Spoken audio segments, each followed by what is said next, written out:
ಶುಭೋದಯ. ನಮ್ಮ ದಿವ್ಯವಾದ ಭವ್ಯವಾದ ನಿತ್ಯ ನೂತನವಾದ ಎಲ್ಲದಕ್ಕಿಂತ ಹೆಚ್ಚಾಗಿ ಅತ್ಯಂತ ಪವಿತ್ರವಾದ ನಮಗೆ ತುಂಬಾ ಹತ್ತಿರವಾದ ನಮ್ಮ ಒಳಗೆ ಇರುವಂತಹ ಈ ದೇವಾಲಯಕ್ಕೆ ಎಲ್ಲರಿಗೂ ಪ್ರೀತಿಯ ಆತ್ಮೀಯ ಸ್ವಾಗತ.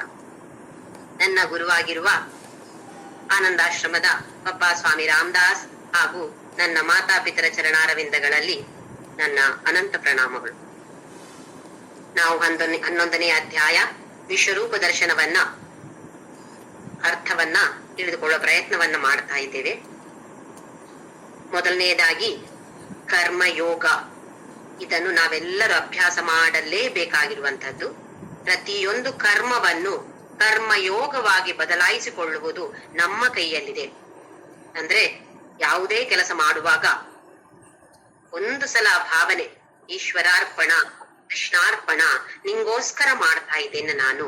ಯಾವುದೇ ಕೆಲಸ ಇರ್ಬೋದು, ಮಾಡುವ ಮೊದಲು ಒಂದು ಸಾರಿ ಕೃಷ್ಣನನ್ನ ಅಥವಾ ಯಾವುದೇ ಇಷ್ಟ ದೇವತೆ ಇರ್ಬೋದು, ಆ ಪರಬ್ರಹ್ಮ ರೂಪದಲ್ಲಿ ನಾವು ಇಷ್ಟವಾದ್ರೂ ಪರವಾಗಿಲ್ಲ, ಒಂದು ಸಲ ಜ್ಞಾಪಕಕ್ಕೆ ತಂದುಕೊಂಡು ಮತ್ತೆ ಪುನಃ ಕೊನೆಯಲ್ಲಿ ಮತ್ತೊಂದು ಸಲ ಕೆಲಸ ಮಾಡ್ತಾ ಇರ್ಬೇಕಿದ್ರೆ, ಇಡೀಯಾಗಿ ನಮ್ಗೆ ನೆನಪು ಬಂದಿದೆ ಅಂತಾದ್ರೆ ತುಂಬಾ ತುಂಬಾ ಒಳ್ಳೆಯದು. ಇಲ್ಲ ಅಂತಾದ್ರೆ ಒಂದು ಶುರು ಮಾಡುವಾಗ ಕೊನೆಗೊಳ್ಳುವಾಗ ಪ್ರಯತ್ನವನ್ನವಾದ್ರೂ ನಾವೆಲ್ಲರೂ ಮಾಡ್ಲೇಬೇಕು. ಆಮೇಲೆ ಆ ಕರ್ಮ ಮಾಡುವ ಯಾವುದೇ ಕೆಲಸಕ್ಕೆ ಏನು ಫಲ ಇದೆ ಅದರ ಬಗ್ಗೆ ಆಲೋಚನೆ ಮಾಡಲೇಬಾರದು.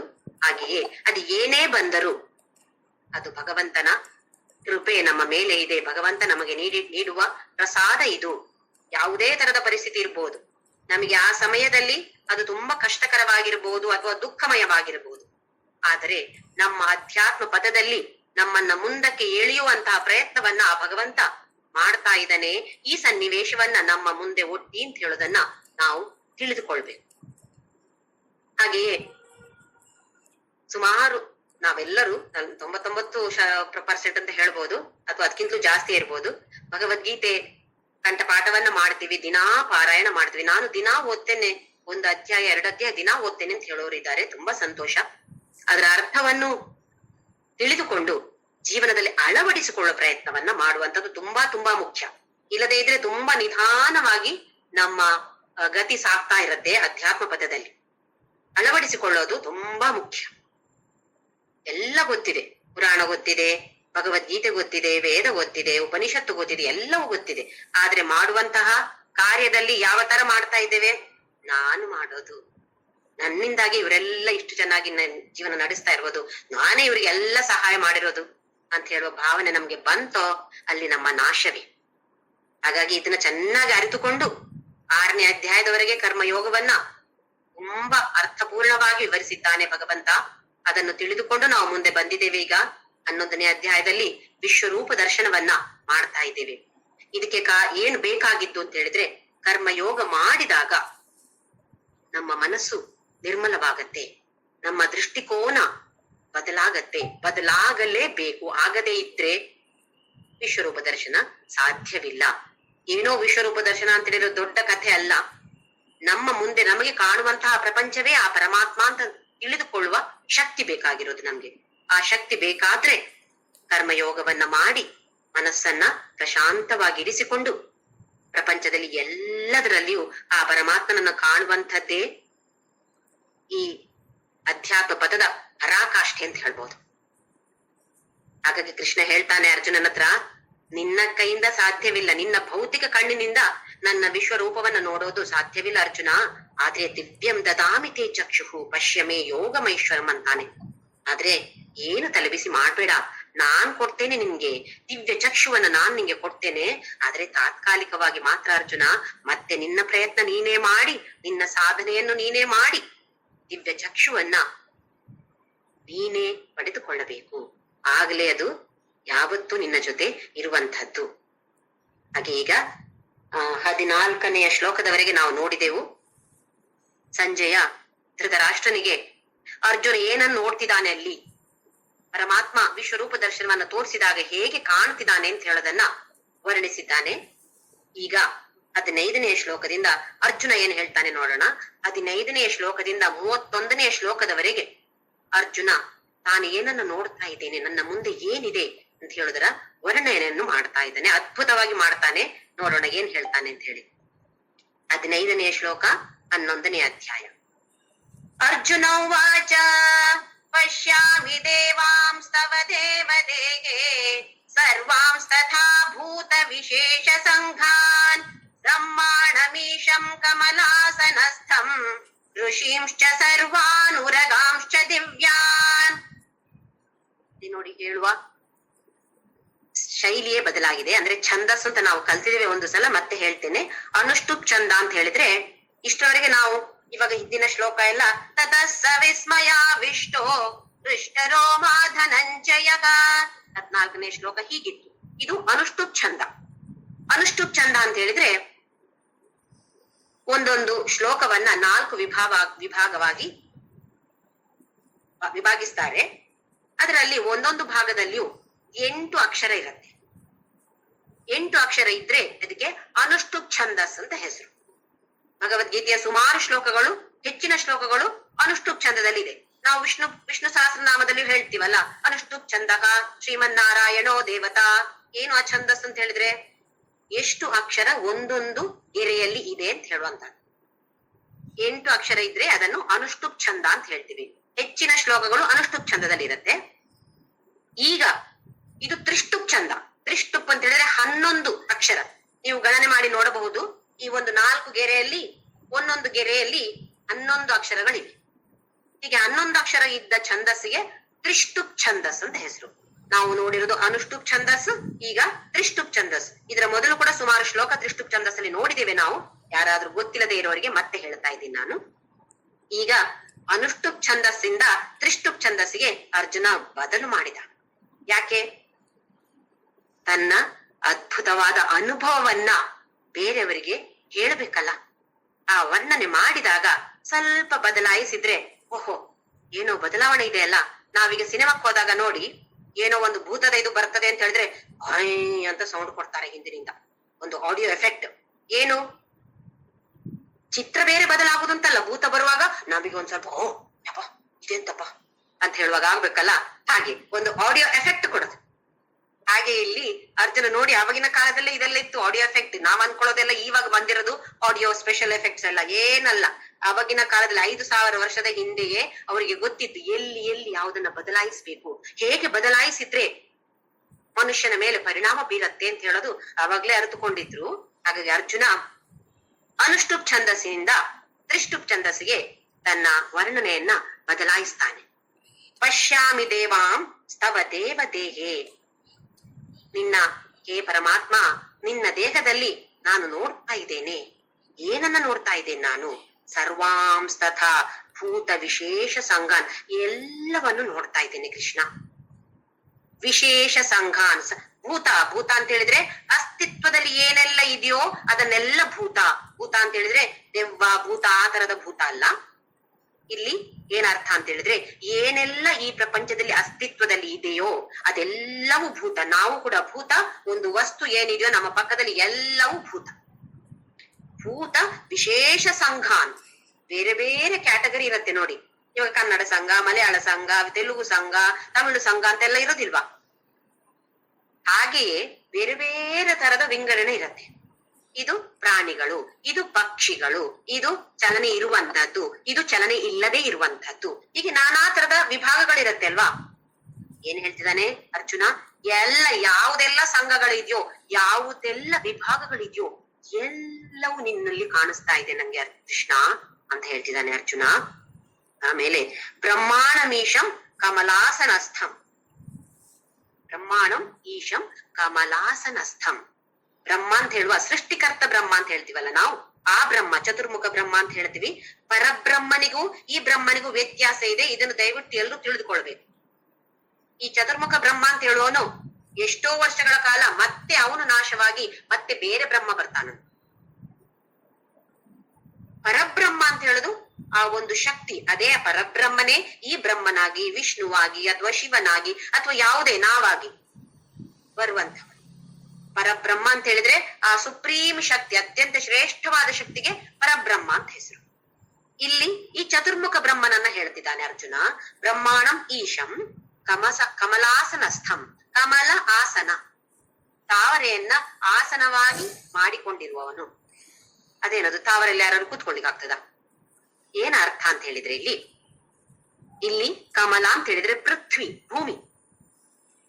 ಭೂಮಿಯಲ್ಲಿ ಕುಳಿತುಕೊಂಡು ಅಂದ್ರೆ ಭೂಮಿಯನ್ನ ತನ್ನ ವಶದಲ್ಲಿ ಇಟ್ಟುಕೊಂಡಿದ್ದಾನೆ. ಈ ತಾವರೆಯ ಮಧ್ಯದಲ್ಲಿ ಒಂದು ಸ್ವಲ್ಪ ಮೇಲಕ್ಕೊಂದಿರತ್ತೆ ಭಾಗ, ಆ ಭಾಗದಲ್ಲಿ ಕೂತಿರ್ತಾನೆ ಬ್ರಹ್ಮ, ಚತುರ್ಮುಖ ಬ್ರಹ್ಮ. ಅದರಲ್ಲಿ ಪೃಥ್ವಿಯಲ್ಲಿ ಮೇರು ಪರ್ವತ ಅಂತೆ, ಆ ಕಮಲಾದ ಮೇಲಿರುವಂತ ಜಾಗ ನಮ್ಮ ಪೃಥ್ವಿಯಲ್ಲಿ ಮೇರು ಪರ್ವತ ಅಂತ ಹೇಳ್ತಾರೆ. ಆ ಮೇರು ಪರ್ವತದಲ್ಲಿ ಈ ಚತುರ್ಮುಖ ಬ್ರಹ್ಮ ಕೂತಿದ್ದಾನೆ.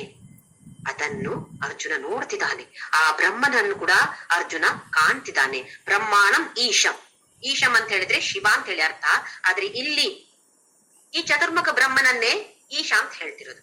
ಬ್ರಹ್ಮಾಣಂ ಈಶಂ ಅಥವಾ ಶಿವನನ್ನು ಹೇಳಿರ್ಬಹುದು. ಋಷೀಂಚ ಸರ್ವಾನ್ ಉರಗಾಂಶ ದಿವ್ಯಾನ್. ಋಷೀಂಶ ಎಲ್ಲ ಋಷಿ ಮುನಿಗಳು ಕಾಣ್ತಿದ್ದಾರೆ. ಸರ್ವಾನ್ ಉರಗಾನ್. ಉರಗ ಅಂತ ಹೇಳಿದ್ರೆ ಹಾವು, ಸರ್ಪ. ಎಲ್ಲ ತರದ ಸರ್ಪಗಳು, ನಾನಾ ತರದ ಸರ್ಪಗಳು, ಹಾವುಗಳಿವೆ. ವಿಷಪೂರಿತ ಇರ್ಬೋದು, ವಿಷವಿಲ್ಲದೆ ಇರ್ಬೋದು. ತಲೆ ಒಂದಿಷ್ಟು ತಲೆ ಇರ್ಬೋದು, ಒಂದೇ ತಲೆ ಇರ್ಬೋದು. ಬಣ್ಣ ಬೇರೆ ಬೇರೆ ಬೇರೆ ಬೇರೆ ಬಣ್ಣದ ಸರ್ಪಗಳಿವೆ. ಎಲ್ಲ ದಿವ್ಯವಾಗಿದೆ. ಯಾಕೆ ದಿವ್ಯವಾಗಿದೆ? ಎಲ್ಲವನ್ನು ಭಗವಂತನಲ್ಲಿಯೇ ಕಾಣ್ತಿದ್ದಾನೆ ಅರ್ಜುನ. ಅದಕ್ಕಾಗಿ ಅದು ಹಾವೇ ಇರ್ಬೋದು, ಬ್ರಹ್ಮನೇ ಇರ್ಬೋದು, ಯಾರೇ ಇರ್ಬೋದು, ಎಲ್ಲರೂ ದಿವ್ಯವಾಗಿ ಕಾಣಿಸ್ತಾ ಇದ್ದಾರೆ ಅರ್ಜುನನಿಗೆ. ಇದೇ ಪ್ರಪಂಚವನ್ನ ಅರ್ಜುನ ಮೊದಲೇ ನೋಡಿಲ್ವಾ? ನೋಡಿದ್ದ ಅಲ್ವಾ? ಬಹುಶಃ ಈ ತರದ ಒಂದೇ ಜಾಗದಲ್ಲಿ ನೋಡ್ಲಿಲ್ಲ, ಆದ್ರೆ ಬೇರೆ ಬೇರೆ ಜಾಗದಲ್ಲಿ ಎಲ್ಲವನ್ನು ನೋಡಿದಾನೆ. ಬ್ರಹ್ಮನನ್ನು ನೋಡ್ಲಿಲ್ಲ. ಬಹುಶಃ ಬೇರೆ ಎಲ್ಲವನ್ನು ನೋಡಿದಾನೆ. ಆ ಸಂಘ ಈ ಸಂಘ ಎಲ್ಲವನ್ನು ನೋಡ್ಲಿಲ್ವಾ? ಯಾವುದು ಚರವೋ ಯಾವುದು ಅಚರವೋ ಎಲ್ಲವನ್ನು ನೋಡಿದಾನೆ. ಏನಾಗಿ ಕಾಣಿಸ್ತಾವಾಗ? ಸಾಮಾನ್ಯ ಒಂದು ಪ್ರಪಂಚವಾಗಿ ಕಾಣಿಸ್ತು. ಅದೇ ಪ್ರಪಂಚ ಈಗ ಭಗವಂತನ ಜೊತೆ ಜೋಡಿಸಿಕೊಂಡಾಗ ಏನಾಯ್ತು? ದಿವ್ಯವಾಗಿ ಆಯ್ತು. ಅದೇ ಪ್ರಪಂಚ ಈಗ ಓಹೋ ಇದೇ ವಿಶ್ವರೂಪ ಈಶ್ವರ ಅಂತ ಹೇಳುವ ಭಾವನೆ ಅರ್ಜುನಲ್ಲಿ ಬರ್ತಾ ಇದೆ. ಇಲ್ಲಿ ಎರಡು ತರದ ದರ್ಶನಗಳಿವೆ. ಈ ವಿಶ್ವರೂಪದಲ್ಲಿ ಎರಡು ತರದ ದರ್ಶನಗಳಿವೆ. ಒಂದು ದರ್ಶನ ನಾವೀಗ ನಮ್ಮ ಕಣ್ಣಿನಿಂದ ಏನೆಲ್ಲ ಗ್ರಹಿಸಕ್ಕೆ ಸಾಧ್ಯವೋ ಅದು ಮಾತ್ರ ಕಾಣಿಸುವಂಥದ್ದು. ಬ್ರಹ್ಮ ಅಂತ ಹೇಳೋದು ನಮ್ಮ ಕಣ್ಣಿಗೆ ಗ್ರಹಿಸುವಂತದ್ದಲ್ಲ, ನಮ್ಮ ಈ ಭೌತಿಕ ಕಣ್ಣುಗಳಿಗೆ ಗ್ರಹಿಸುವಂತದ್ದಲ್ಲ. ಅಂದ್ರೆ ಬ್ರಹ್ಮ ಲೋಕಕ್ಕೆ ಹೋಗ್ಬೇಕು. ಬ್ರಹ್ಮ ಎಲ್ಲಿದ್ದಾನೆ? ಬ್ರಹ್ಮ ಲೋಕದಲ್ಲಿ ತಾನೇ ಕೂತ್ಕೊಂಡಿರೋದು. ಅದು ಕಮಲದ ಮೇಲೆ ಇರ್ಬೋದು, ಆದ್ರೆ ಕೂತಿರೋದವನು ಬ್ರಹ್ಮ ಲೋಕದಲ್ಲಿ. ನಮ್ಮ ಭೌತಿಕ ಕಣ್ಣುಗಳಿಗೆ ಕಾಣ್ಲಿಕ್ಕೆ ಅಸಾಧ್ಯ. ಈ ಒಂದು ಪ್ರಪಂಚ ನಮ್ಮ ಕಣ್ಣಿಗೆ ಕಾಣ್ತಾ ಇದೆ. ಆ ಪ್ರಪಂಚ ಮೊದಲು ಬರೇ ಪ್ರಪಂಚವಾಗಿ ಕಾಣ್ತಾ ಇತ್ತು ಅರ್ಜುನನಿಗೆ.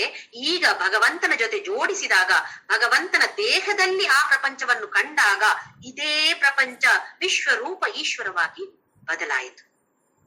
ಹಾಗೆಯೇ ಇನ್ನೊಂದು ದರ್ಶನ ಅಂತ ಹೇಳಿದ್ರೆ, ನಮ್ಮ ಈ ಭೌತಿಕ ಕಣ್ಣುಗಳಿಂದ ಗ್ರಹಿಸಲಿಕ್ಕೆ ಏನು ಅಸಾಧ್ಯವೋ ಅದು ಕೂಡ ಕಾಣಿಸ್ತಾ ಇದೆ ಅರ್ಜುನನಿಗೆ. ಬ್ರಹ್ಮಲೋಕ ಕೂಡ ಕಾಣಿಸ್ತಾ ಇದೆ. ಹಾಗೆಯೇ ಇನ್ನು ಮುಂದೆ ಹೋಗ್ಬೇಕು ಅಂತ ಇದ್ರೆ ಭೂತಕಾಲ, ವರ್ತಮಾನ ಕಾಲ, ಭವಿಷ್ಯತ್ ಕಾಲ, ಏನೆಲ್ಲ ಹಿಂದೆ ನಡೆದಿದ್ದು ಬಿಡಿ, ಆಗಿ ಹೋಯ್ತು, ನಮ್ಮ ಕೈಯಲ್ಲಿಲ್ಲ.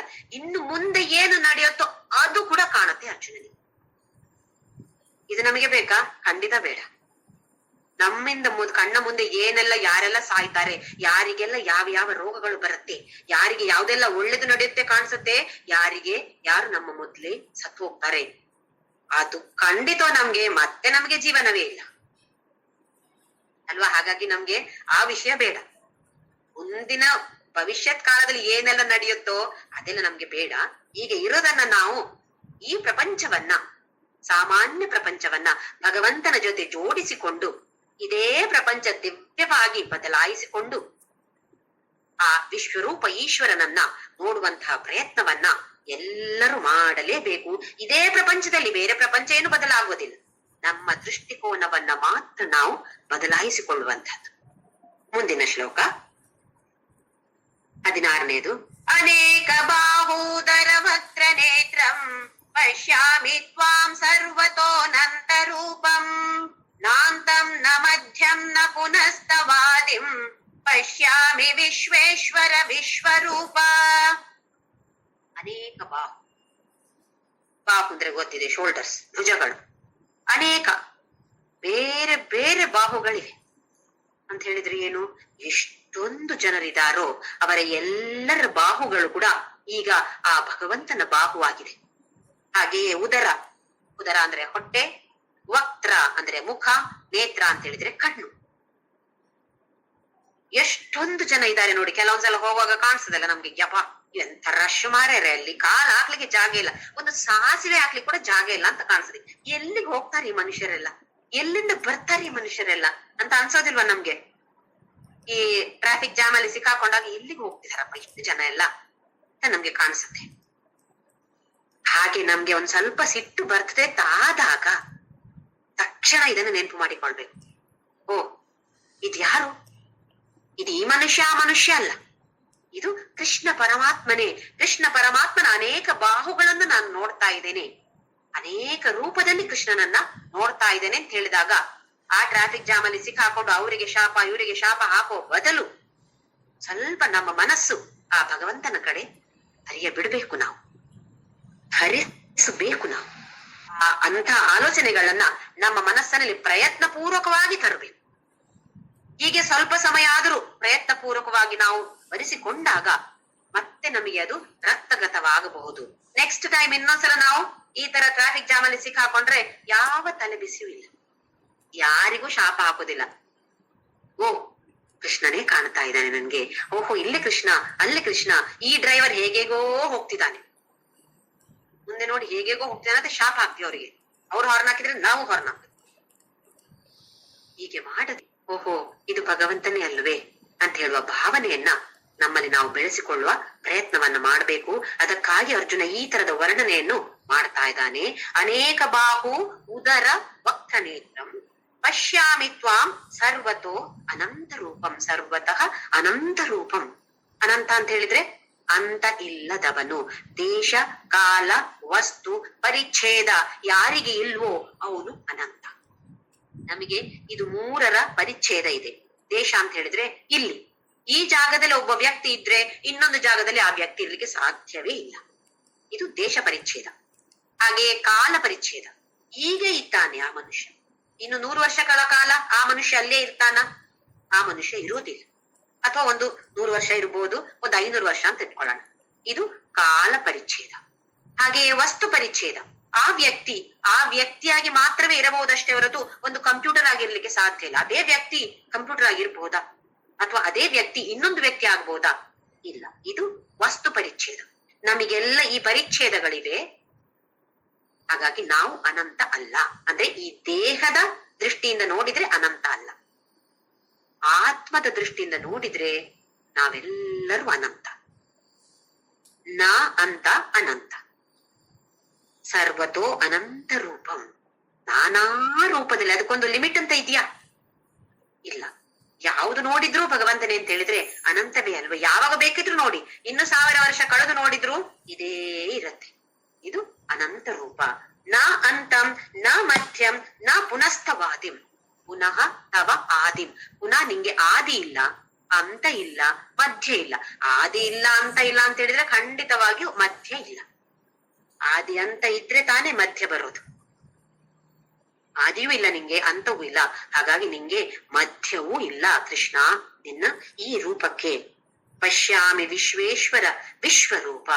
ವಿಶ್ವದ ಈಶ್ವರ ನೀನು. ನಿನ್ನ ಈ ವಿಶ್ವದ ಈಶ್ವರ ರೂಪವನ್ನು ನಾನು ನಿನ್ನಲ್ಲಿ ನೋಡ್ತಾ ಇದ್ದೇನೆ ಕೃಷ್ಣ.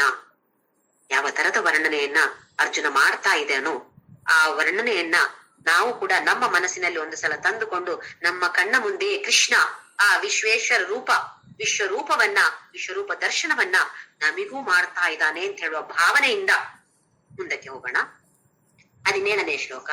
ಕಿರೀಟಿನಂ ಗದಿನಂ ಚಕ್ರಿಣಂ ಚ ತೇಜೋ ರಾಶಿಂ ಸರ್ವತೋ ದೀಪ್ತಿಮಂತಂ ಪಶ್ಯಾಮಿ ತ್ವಾಂ ದುರ್ನಿರೀಕ್ಷ್ಯಂ ಸಮಂತಾತ್ ದೀಪ್ತಾನಲಾರ್ಕದ್ಯುತಿಮಪ್ರಮೇಯಂ.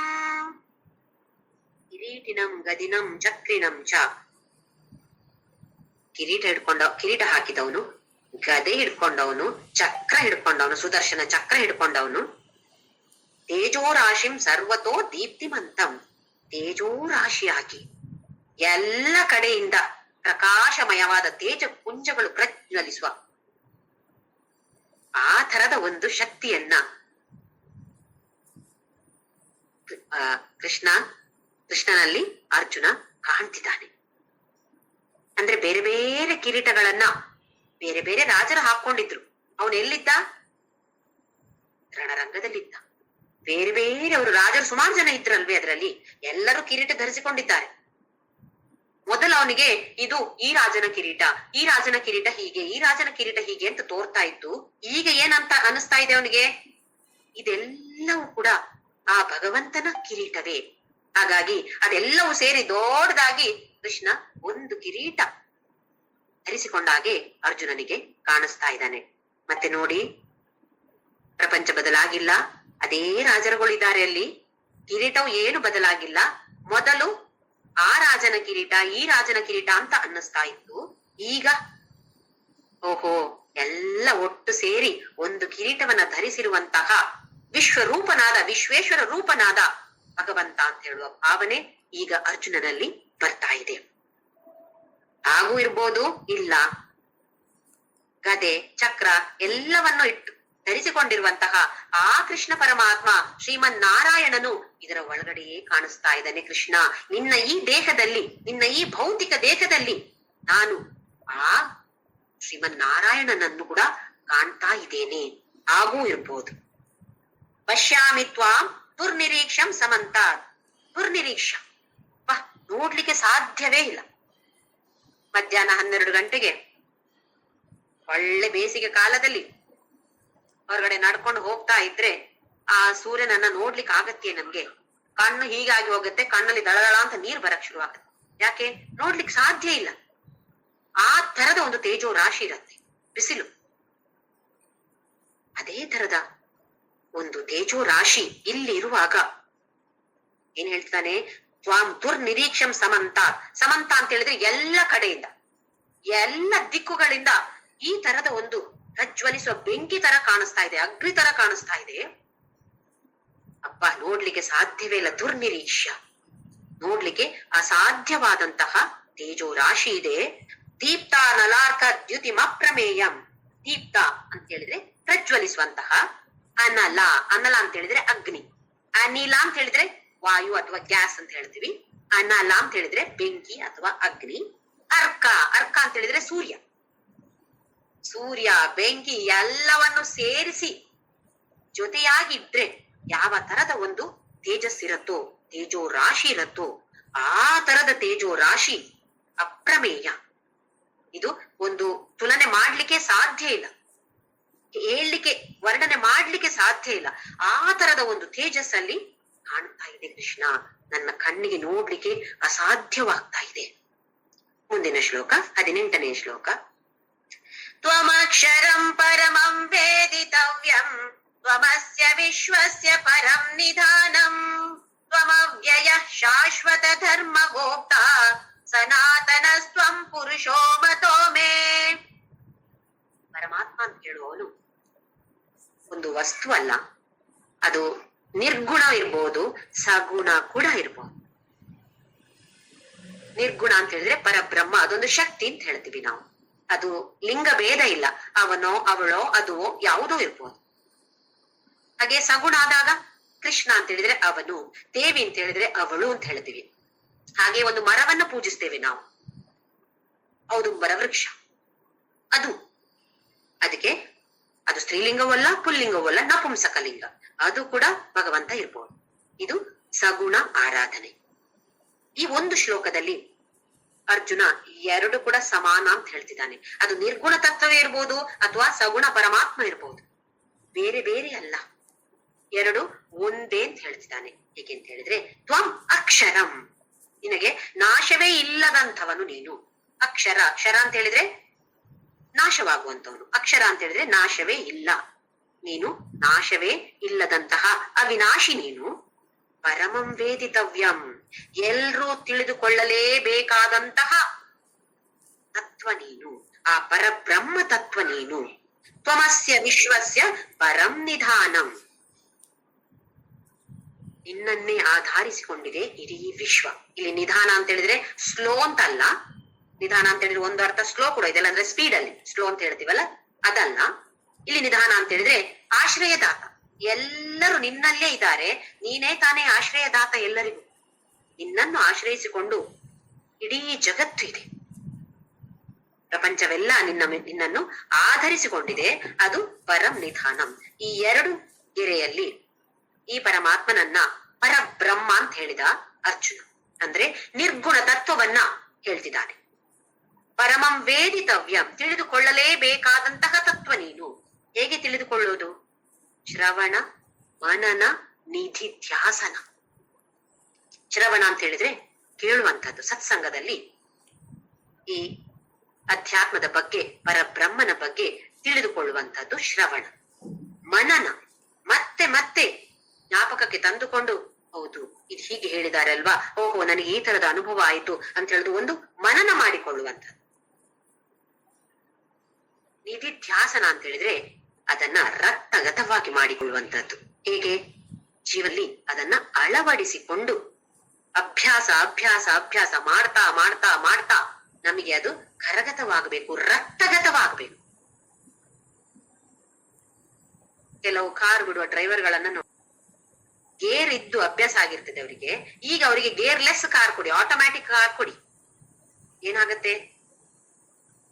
ಕಾರು ಸ್ವಲ್ಪ ಸ್ಲೋ ಆದ ತಕ್ಷಣ ಕೈ ಹೋಗುತ್ತೆ ಗೇರ್ ಹತ್ರ. ಯಾಕೆ? ಅದು ಅಭ್ಯಾಸ. ಅಭ್ಯಾಸದಿಂದ ಕೈ ಹೋಗುತ್ತೆ, ಆಮೇಲೆ ನೆನಪಾಗತ್ತೆ, ಓಹೋ ಇದು ಆಟೋಮ್ಯಾಟಿಕ್, ಇಲ್ಲಿ ಗೇರ್ ಚೇಂಜ್ ಮಾಡ್ಲಿಕ್ಕಿಲ್ಲ.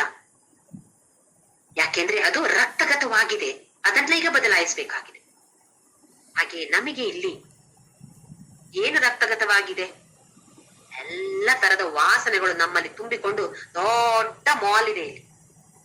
ಆ ವಾಸನೆ ಅಂತ ಹೇಳಿದ್ರೆ ಪರಿಮಳ ವಾಸನೆ ಅಂತಲ್ಲ, ನಾವು ಪಡೆದುಕೊಂಡು ಬಂದಿರುವಂತಹ ಸಂಸ್ಕಾರಗಳನ್ನ ಇಲ್ಲಿ ವಾಸನೆ ಅಂತ ಹೇಳೋದು. ಆ ವಾಸನೆಗಳು ಯಾವತ್ತು ಶೂನ್ಯವಾಗತ್ತೋ, ಸೊನ್ನೆ ಆಗತ್ತೋ, ಆಗ ನಮಗೆ ಮೋಕ್ಷ. ಇಲ್ಲ ಅಂದ್ರೆ ಧರ್ಮ ಅರ್ಥ ಕಾಮಕ್ಕಾಗಿ ನಾವು ಮಾಡ್ತಾ ಇದ್ದೇವೆ ದೇವರ ಪೂಜೆ ಅಥವಾ ದೇವರ ಆರಾಧನೆ ಅಂತ ಹೇಳಿದ್ರೆ ಇಲ್ಲಿಯೇ ಸುಳಿದುಕೊಂಡಿರ್ಬೇಕು ನಾವು. ಇಲ್ಲ ನನಗೆ ಮೋಕ್ಷ ಬೇಕು, ನಾನು ಮುಮುಕ್ಷು ಆಗ್ತೇನೆ, ಮೋಕ್ಷ ಬೇಕು ಅಂತ ಇದ್ರೆ, ಮೋಕ್ಷ ಅಂತ ಹೇಳಿದ್ರೆ ಮತ್ತೆ ಏನು ಕೋರಿಕೆಗಳು ಇರಬಾರ್ದು ನಮಗೆ. ನನ್ಗೆ ಹೀಗೆ ಆಗ್ಬೇಕು, ನನಗೆ ಆ ಸೀರೆ ಬೇಕು, ನನ್ನ ಗಂಡನಿಗೆ ಹೀಗೆ ಆಗ್ಬೇಕು, ನನ್ನ ಮಕ್ಕಳಿಗೆ ಮದುವೆ ಆಗ್ಬೇಕು, ಮೊಮ್ಮಕ್ಕಳಾಗ್ಬೇಕು, ಕೆಲಸ ಸಿಕ್ಕಬೇಕು, ಎಷ್ಟೊಂದು ತರದ ಕೋರಿಕೆಗಳು, ಲೌಕಿಕ ಕೋರಿಕೆಗಳು ನಮಗೆ. ಈ ಕೋರಿಕೆಗಳೆಲ್ಲ ಸೊನ್ನೆ ಆಗ್ತದೆ. ಆಗ ನಾವು ಮುಮುಕ್ಷುಗಳಾಗಿ ಮೋಕ್ಷವನ್ನ ಪಡೆಯುವಂತವರಾಗ್ಬೇಕು. ಅದಕ್ಕೆ ಜ್ಞಾನ ಅತ್ಯಂತ ಅಗತ್ಯ. ಹಾಗೆ ಅರ್ಜುನ ಹೇಳ್ತೇನೆ, ಪರಮಂ ವೇದಿತವ್ಯಂ. ಎಷ್ಟೊಂದು ವಿಷಯವನ್ನ ತಿಳಿದುಕೊಳ್ತೇವೆ ನಾವು. ಯಾರ ಮನೆಯಲ್ಲಾದ್ರೂ ಏನಾದ್ರೂ ಒಂದು ಸ್ವಲ್ಪ ನಮಗೆ ಕೆಟ್ಟದು ಅಂತ ಅನ್ನಿಸ್ತಾ ಅವರಿಗೆ ಫೋನ್ ಮಾಡಿ, ಇವ್ರಿಗೆ ಏನಾಯ್ತು ಅವ್ರ ಮನೆಯಲ್ಲಿ, ಹೌದಾ ಅವ್ರ ಮಗಳು ನೋಡಿ ಇಂಥವ್ರನ್ನ ಮದ್ವೆ ಆದ್ರಂತ, ಇವ್ರಿಗೆ ಹೇಳಲೇ ಇಲ್ಲ ಮಾರ್ಯಾರೆ, ಅಪ್ಪ ಅಮ್ಮನಿಗೆ ಗೊತ್ತೇ ಇಲ್ಲ. ಇದೊಂದು ದೊಡ್ಡ ಸುದ್ದಿ ನಮಗೆ.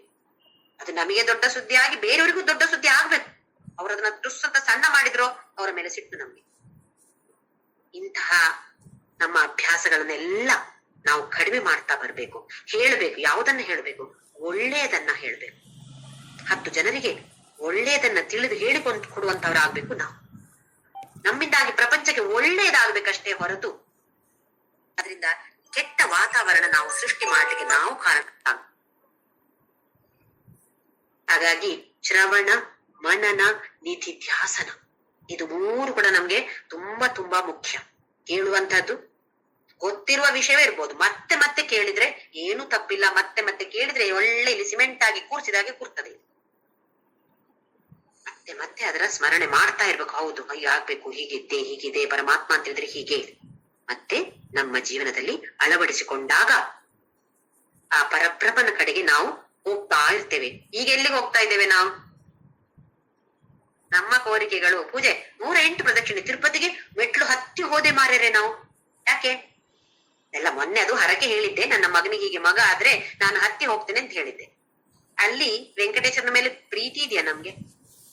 ನಮಗೆ ನಮ್ಮ ಕೆಲಸ ಆಗ್ಬೇಕಾಗಿದೆ ಇಲ್ಲ ಇಲ್ಲಿ.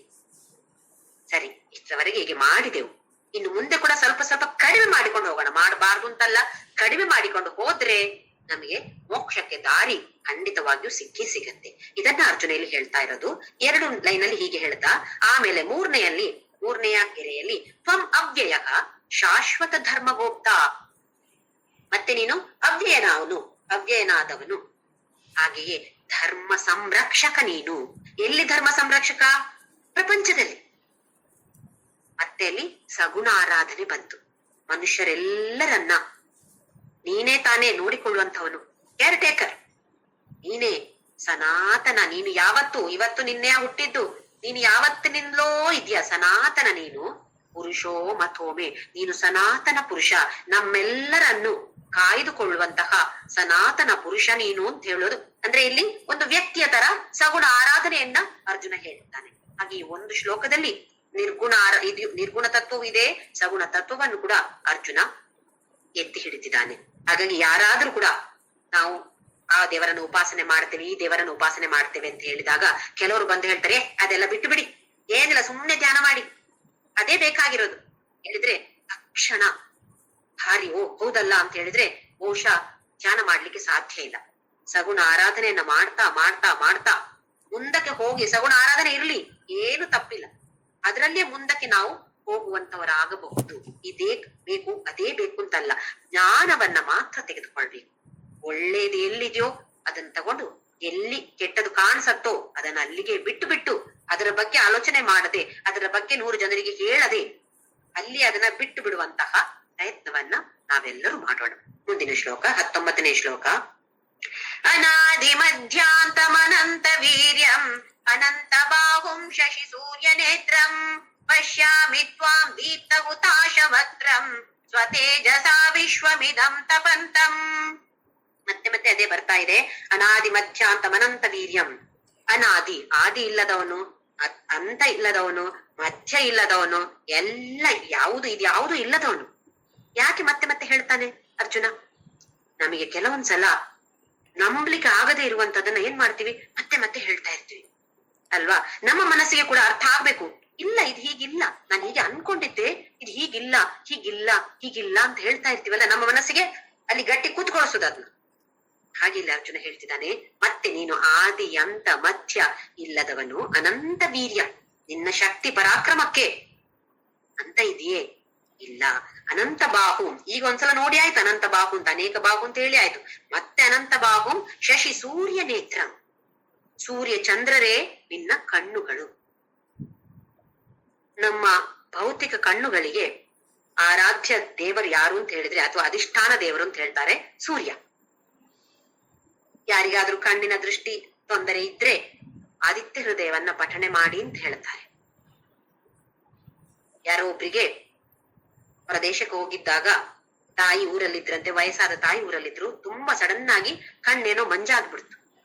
ಫೋನ್ ಮಾಡ್ದಾಗ ಹೇಳಿದ್ರು, ನಂಗೆ ಏನು ಕಾಣ್ತಾ ಇಲ್ಲ ಮಗ, ಮಂಜಾಗಿದೆ ಕಣ್ಣು, ನಿನ್ನೆವರೆಗೆ ಈಗ ಸ್ವಲ್ಪ ಹೊತ್ತವರೆಗೆ ಸರಿ ಇತ್ತು, ಈಗ ಸಡನ್ ಆಗಿ ಹೀಗಾಯ್ತು ಅಂತ ಹೇಳಿದಾಗ ಆ ಮಗ ತನ್ನ ಗುರುವಿಗೆ ಫೋನ್ ಮಾಡಿ ಕೇಳಿದ್ರಂತೆ, ಏನ್ ಮಾಡ್ಲಿ ನಾನು ದೂರ ಇದ್ದೇನೆ, ನಾನು ಹೋಗೋ ಆಗಿಲ್ಲ ಈಗ ಹೇಳಿದ್ರೆ, ಅವ್ರು ಹೇಳಿದ್ರಂತೆ, ಏನು ಹೋಗ್ಬೇಡ, ನೀನು ಅಲ್ಲೇ ಕೂತ್ಕೊಂಡು ಆದಿತ್ಯ ಹೃದಯ ಪಠಣೆ ಮಾಡು, ನಿನ್ನ ಅಮ್ಮನಿಗೋಸ್ಕರ ನೀನು ಆದಿತ್ಯ ಹೃದಯವನ್ನ ಪಠಣೆ ಮಾಡು ಅಂತ ಹೇಳಿದ್ರೆ, ಆ ವ್ಯಕ್ತಿ ಆದಿತ್ಯ ಹೃದಯನ್ನ ಹೇಳಿ ಒಂದೇ ದಿನದಲ್ಲಿ ಆ ಮಂಜಾಗಿದ್ದು ಕಡಿಮೆ ಆಗ್ತಾ ಹೋಯ್ತಂತೆ ಆ ತಾಯಿಗೆ. ನೋಡಿ ಎಂಥ ಶಕ್ತಿ ಇದೆ. ಕೆಲವೊಂದಲ್ಲ, ಎಲ್ಲ ಸ್ತೋತ್ರಕ್ಕೂ ಶಕ್ತಿ ಇದೆ, ಆದ್ರೆ ನಮ್ಮ ಶ್ರದ್ಧೆ ಮಾತ್ರ ಸಾಕಾಗ್ತಿಲ್ಲ. ನಮಗೆ ಒಂದು ಡೌಟ್ ಇರುತ್ತೆ, ಅವ್ರು ಹೇಳಿದಾರೆ ಹೌದು, ಆಗ್ತದ ಇಲ್ಲೋ ಯಾರಿಗ್ ಗೊತ್ತು. ಇದು ಡೌಟ್ ಇದ್ರೆ, ಸಂಶಯ ಇದ್ರೆ ಖಂಡಿತ ಅದು ಪರಿಣಾಮ ಆಗೋದಿಲ್ಲ. ಇಲ್ಲ, ನಂಬಿಕೆಯಿಂದ ನಾವು, ಶ್ರದ್ಧೆಯಿಂದ ನಾವು ಮಾಡಿದ್ರೆ ಖಂಡಿತವಾಗಿಯೂ ಅದು ಫಲಿಸತ್ತೆ. ಹಾಗೆ ಇಲ್ಲಿ ಶಶಿ ಸೂರ್ಯ, ಶಶಿ ಅಂತ ಹೇಳ್ತೀವಿ, ಸೂರ್ಯ ಅಂತ ಹೇಳ್ತೀವಿ, ಚಂದ್ರ ಮತ್ತೆ ಸೂರ್ಯ. ಸೂರ್ಯ ಅಧಿಷ್ಠಾನ ದೇವತೆ. ನಮಗೆ ನಮ್ಮ ಅಂಗಗಳಿಗೆ ಯಾವ್ದು ಅಧಿಷ್ಠಾನ ದೇವತೆಯೋ ಆ ಅಧಿಷ್ಠಾನ ದೇವತೆ ಆ ಅಂಗವಾಗಿ ಪರಮಾತ್ಮನಿಗೆ ಉಳಿಯುತ್ತೆ.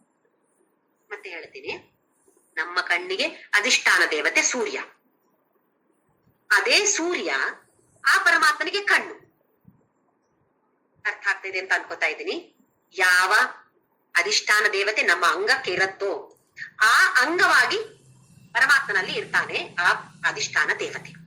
ಕಣ್ಣಿಗೆ ಸೂರ್ಯ ಅಧಿದೇವತೆ, ಹಾಗೆಯೇ ಪರಮಾತ್ಮನಿಗೆ ಕಣ್ಣೇ ಸೂರ್ಯ. ಶಶಿ ಸೂರ್ಯ ನೇತ್ರ. ಪಶ್ಯಾಮಿ ತ್ವಾಂ ದೀಪ್ತ ಹುತಾಶ ವಕ್ತ್ರಂ. ವಕ್ರ ಅಂತ ಹೇಳಿದ್ರೆ ಮುಖ, ಆದ್ರೆ ಇಲ್ಲಿ ವಕ್ರ ಅಂತ ಹೇಳಿದ್ರೆ ನಾಲಿಗೆ. ನಾಲಿಗೆಗೆ ಎರಡು ಕೆಲಸ ಇದೆ. ಜ್ಞಾನೇಂದ್ರಿಯವಾಗಿಯೂ ಕೆಲಸ ಮಾಡತ್ತೆ, ಕರ್ಮೇಂದ್ರಿಯವಾಗಿಯೂ ಕೆಲಸ ಮಾಡತ್ತೆ. ಕರ್ಮೇಂದ್ರಿಯವಾಗಿ ವಾಕ್, ಮಾತನಾಡಕ್ಕೆ ನಾಲಿಗೆ ಉಪಯೋಗಕಾರಿ, ಅಥವಾ ನಾಲಿಗೆ ಇರೋದೇ ಈ ಮಾತನಾಡಕ್ಕೆ, ಆ ಕೆಲಸಕ್ಕೋಸ್ಕರ. ಮಾತನಾಡುವಂತಹ ನಾಲಿಗೆಯ ಅಧಿಷ್ಠಾನ ದೇವತೆ ಅಗ್ನಿ. ನಾಲಿಗೆಗೆ ಅಧಿಷ್ಠಾನ ದೇವತೆ ಅಗ್ನಿ. ಇದೇ ಅಗ್ನಿ ಆ ಪರಮಾತ್ಮನ ನಾಲಿಗೆ. ನಮಗೆ ನಾಲಿಗೆಗೆ ಅಗ್ನಿ ಅಧಿಷ್ಠಾನ ದೇವತೆ. ಇದೇ ಅಗ್ನಿ ಪರಮಾತ್ಮನಿಗೆ ನಾಲಿಗೆಯಾಗಿ ಇದ್ದಾನೆ. ಹುತಾಶ, ಹುತಾಶ ಅಂತ ಹೇಳಿದ್ರೆ ಅಗ್ನಿ. ಆ ಪ್ರಜ್ವಲಿಸುವ ಅಗ್ನಿ ಇನ್ನ ನಾಲಿಗೆಯಾಗಿ ಹೇಗ್ ಮಾಡಿದಾನೆ ಪರಮಾತ್ಮ. ತನ್ನ ನಾಲಿಗೆಯನ್ನ, ಕೆಂಪಗಾಗಿರೋ ನಾಲಿಗೆಯನ್ನ ಹೊರಕ್ಕೆ ಚಾಚಿ, ಆ ನಾಲಿಗೆ ಏನಾಗಿ ಕಾಣಿಸ್ತಾ ಇದೆ ಅರ್ಜುನನಿಗೆ? ನಾಲಿಗೆಯಾಗಿ ಕಾಣಿಸ್ತಾ ಇಲ್ಲ, ಅದು ಅಗ್ನಿಯಾಗಿ, ಬೆಂಕಿಯಾಗಿ ಕಾಣಿಸ್ತಾ ಇದೆ. ಪಶ್ಯಾಮಿ ತ್ವಾಂ ದೀಪ್ತ ಹುತಾಶ ವಕ್ತ್ರಂ. ನಿನ್ನ ನಾಲಿಗೆ ಹೇಗಿದೆ ಭಗವಂತ ಕೃಷ್ಣ ಪರಮಾತ್ಮನೇ? ಅದು ಪ್ರಜ್ವಲಿಸುವ ಬೆಂಕಿಯಾಗಿ, ಅಗ್ನಿಯಾಗಿ ಕಾಣಿಸ್ತಾ ಇದೆ ನನ್ಗೆ. ಸ್ವತೇಜಸ ವಿಶ್ವಮಿದಂ ತಪಂತಂ.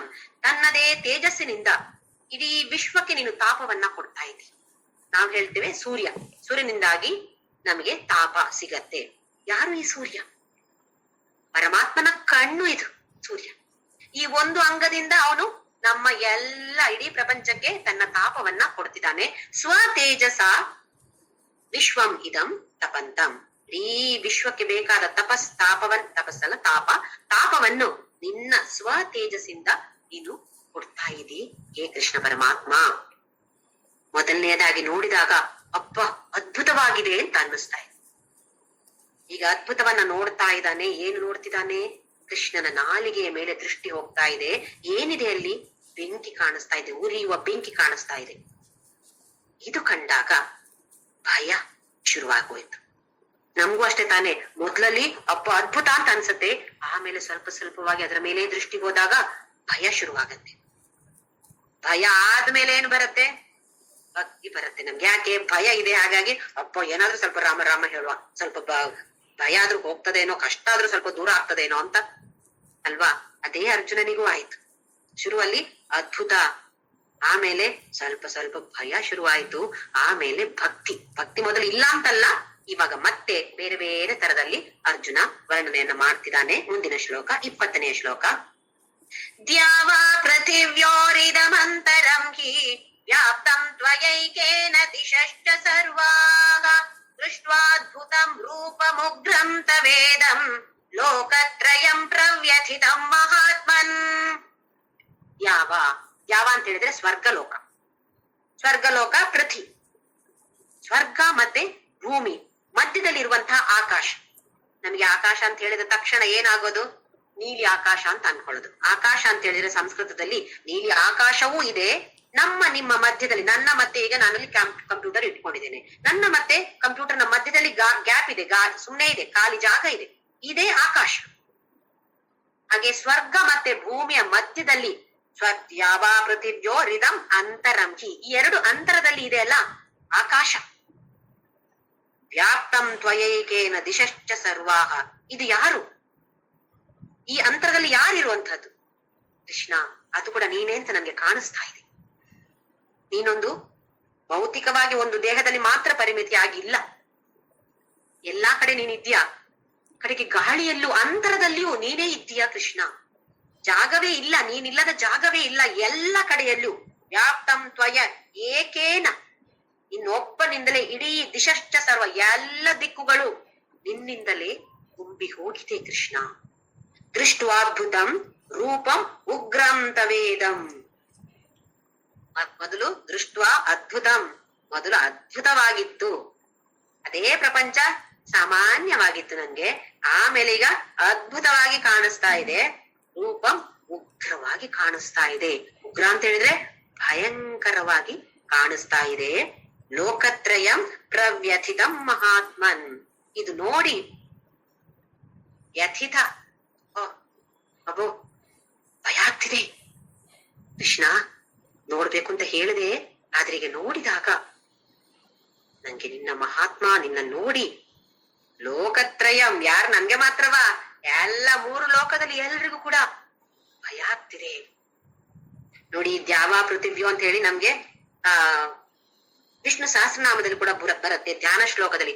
ಭೂಪಾದೌ ಯಸ್ಯ ನಾಭಿರ್ವ್ಯದ ಸುರನಿಲಶ್ಚಂದ್ರ ಸೂರ್ಯೌಚ ನೇತ್ರೆ. ಭೂಪಾದೌ, ಯಾರ ಪಾದವೇ ಈ ಭೂಮಿಯೋ, ಯಾರ ನೇತ್ರ ಶಶಿ ಸೂರ್ಯವೋ ಅದೇ ಆ ಶ್ರೀಮನ್ನಾರಾಯಣ ಅಥವಾ ವಿಷ್ಣು. ಅದಕ್ಕೆ ವಿಶ್ವಂ ಮೊದಲನೇ ನಾಮ ವಿಶ್ವಂ, ವಿಷ್ಣು ವಷಟ್ಕಾರೋ. ವಿಷ್ಣು ಸಹಸ್ರನಾಮದಲ್ಲಿ ಮೊದಲನೇ ನಾಮವೇ ವಿಶ್ವಂ. ನೀನು ಬೇರೆ ಏನು ಅಲ್ಲ ವಿಷ್ಣು, ನೀನು ಆ ವಿಶ್ವವೇ ನೀನು ಅಂತ ಹೇಳುವಂತದ್ದು ಮುಂದಿನ ಶ್ಲೋಕ. ಈಗ ನೋಡಿ ಸ್ವಲ್ಪ ಭಯ ಶುರುವಾಗೋಯ್ತು. ಯಾಕೆ? ದೃಷ್ಟಿ ಎಲ್ಲಿ ಹೋಗಿದೆ? ನಾಲಗೆ ಮೇಲೆ ಹೋಗಿದೆ. ಅರ್ಜುನನ ದೃಷ್ಟಿ ಯಾವಾಗ ಕೃಷ್ಣ ಪರಮಾತ್ಮನ ನಾಲಗೆ ಮೇಲೆ ಹೋಯ್ತೋ, ಏನಿದೆ ಆ ನಾಲಗೆಯಲ್ಲಿ? ಬೆಂಕಿ, ಪ್ರಜ್ವಲಿಸುವ ಅಗ್ನಿ ಇದೆ. ಅದರ ವರ್ಣನೆ ಮತ್ತೆ ಮತ್ತೆ ಬರುತ್ತೆ, ಆಮೇಲಿನ ಶ್ಲೋಕದಲ್ಲಿ ಬಂದಾಗ ಹೇಳ್ತೀನಿ. ಮುಂದಿನ ಶ್ಲೋಕ 21ನೇ ಶ್ಲೋಕ.